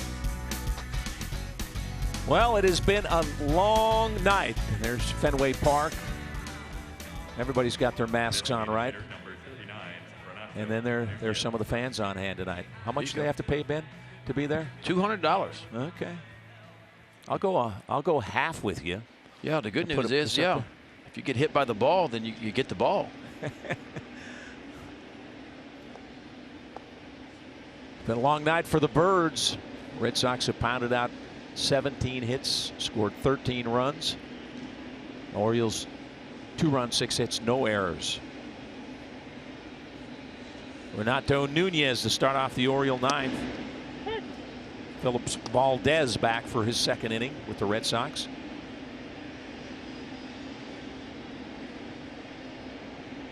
Nunez had a double in the 6th inning. Be interesting to see if he can do what he did last year again, put up 30-some homers. As you said, pitchers adjust, hitters have to adjust off what the pitchers are doing, and it's a constant battle. That's right. Constant adjustment.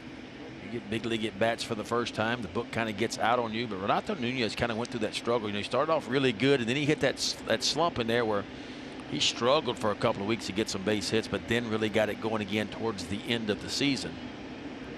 I think you're going to have those ups and downs throughout the season. The idea is once you go through that, is the next time you go through it, you come out of it a little bit quicker because you understand what you went through the first time. You got to remember, this is still a young team in a lot of ways. You talk about, you know, obviously Austin Hayes, and we touched on him. He's only got 126 big league at bats. Bounce to third. Devers across for the out. Santander, and Renato Nunez, and Alberto, and Ruiz, and Sir Severino, and even DJ Stewart, obviously, too. So it's a team that doesn't have a lot of big league at bats under their belt. Iglesias does. Obviously, Chris Davis does.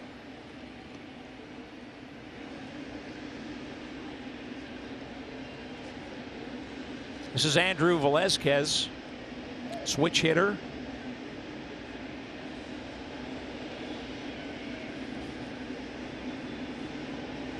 Has a little major league experience. This is first opening day, but last year 10 games with Tampa Bay, 5 games with Cleveland.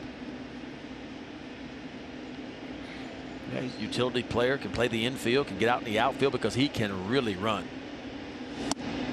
He had a minor league season where he had 50 stolen bases.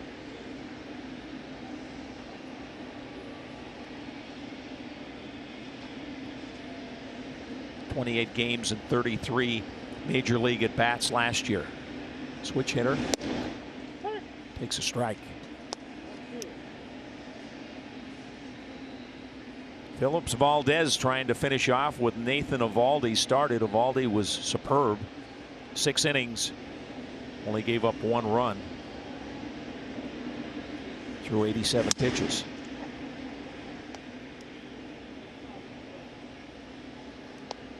I guess in today's game, Ben, if you're a switch hitter and you can play multiple positions on the infield, you got a chance to have a job, right? Yeah, and in his case, he can go to the outfield and play too. You know, so those guys are very valuable. I mean, you got to rest guys occasionally.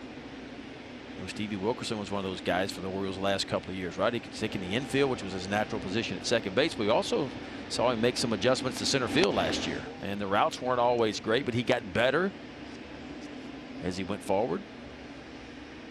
And this 30-man roster will eventually get down to 26. Ron Renicky, the skipper.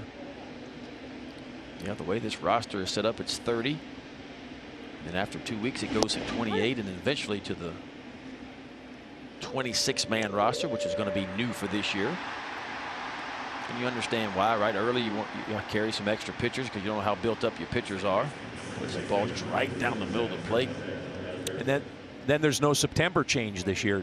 The rosters just stay at 26. No September call-ups. Of course, if there is a doubleheader like in the past, you can call up an extra player just for the doubleheader.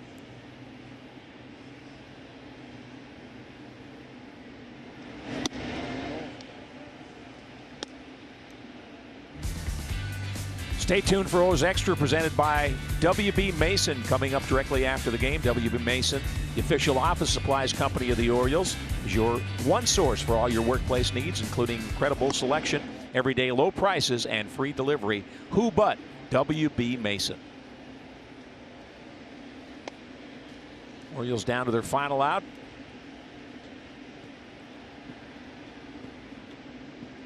But this man won't go quietly. And Alberto will be hacking. Got a base hit in his first at bat tonight. Oh, took one on the thigh. Second Oriole to get hit in the last 2 innings. Austin Hayes took one in the rib cage last inning. Like a two-seam fastball that just kind of got away. Runs it too far inside and gets right on the left thigh.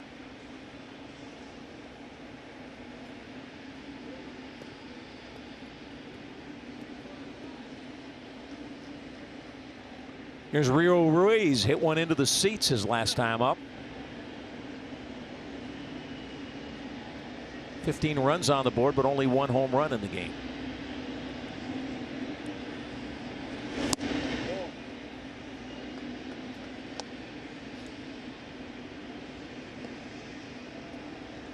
Evaldi started, went 6. Austin Bryce came in, and now it's Phillips Valdez trying to finish it off. This is not a save situation, by the way, if you're scoring at home.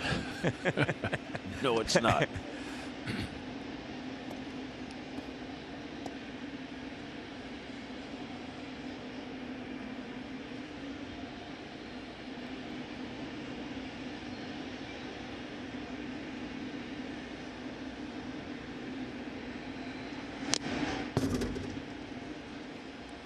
Well, back against the screen, 1-2.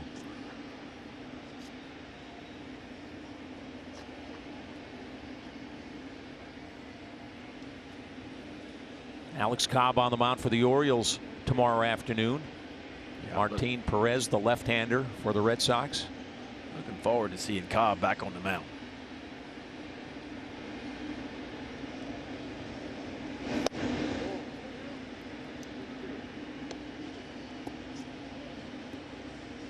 He talked about, between the injuries and bad performance, that he feels like he owes the fans and his teammates and everybody in the organization something, and has worked hard to try to deliver this year. Well, you look at those numbers, his career numbers are really good. And you see why the Orioles signed him at the time. I mean, in the AL East with Tampa Bay, he put up some good numbers. Career ERA below 4.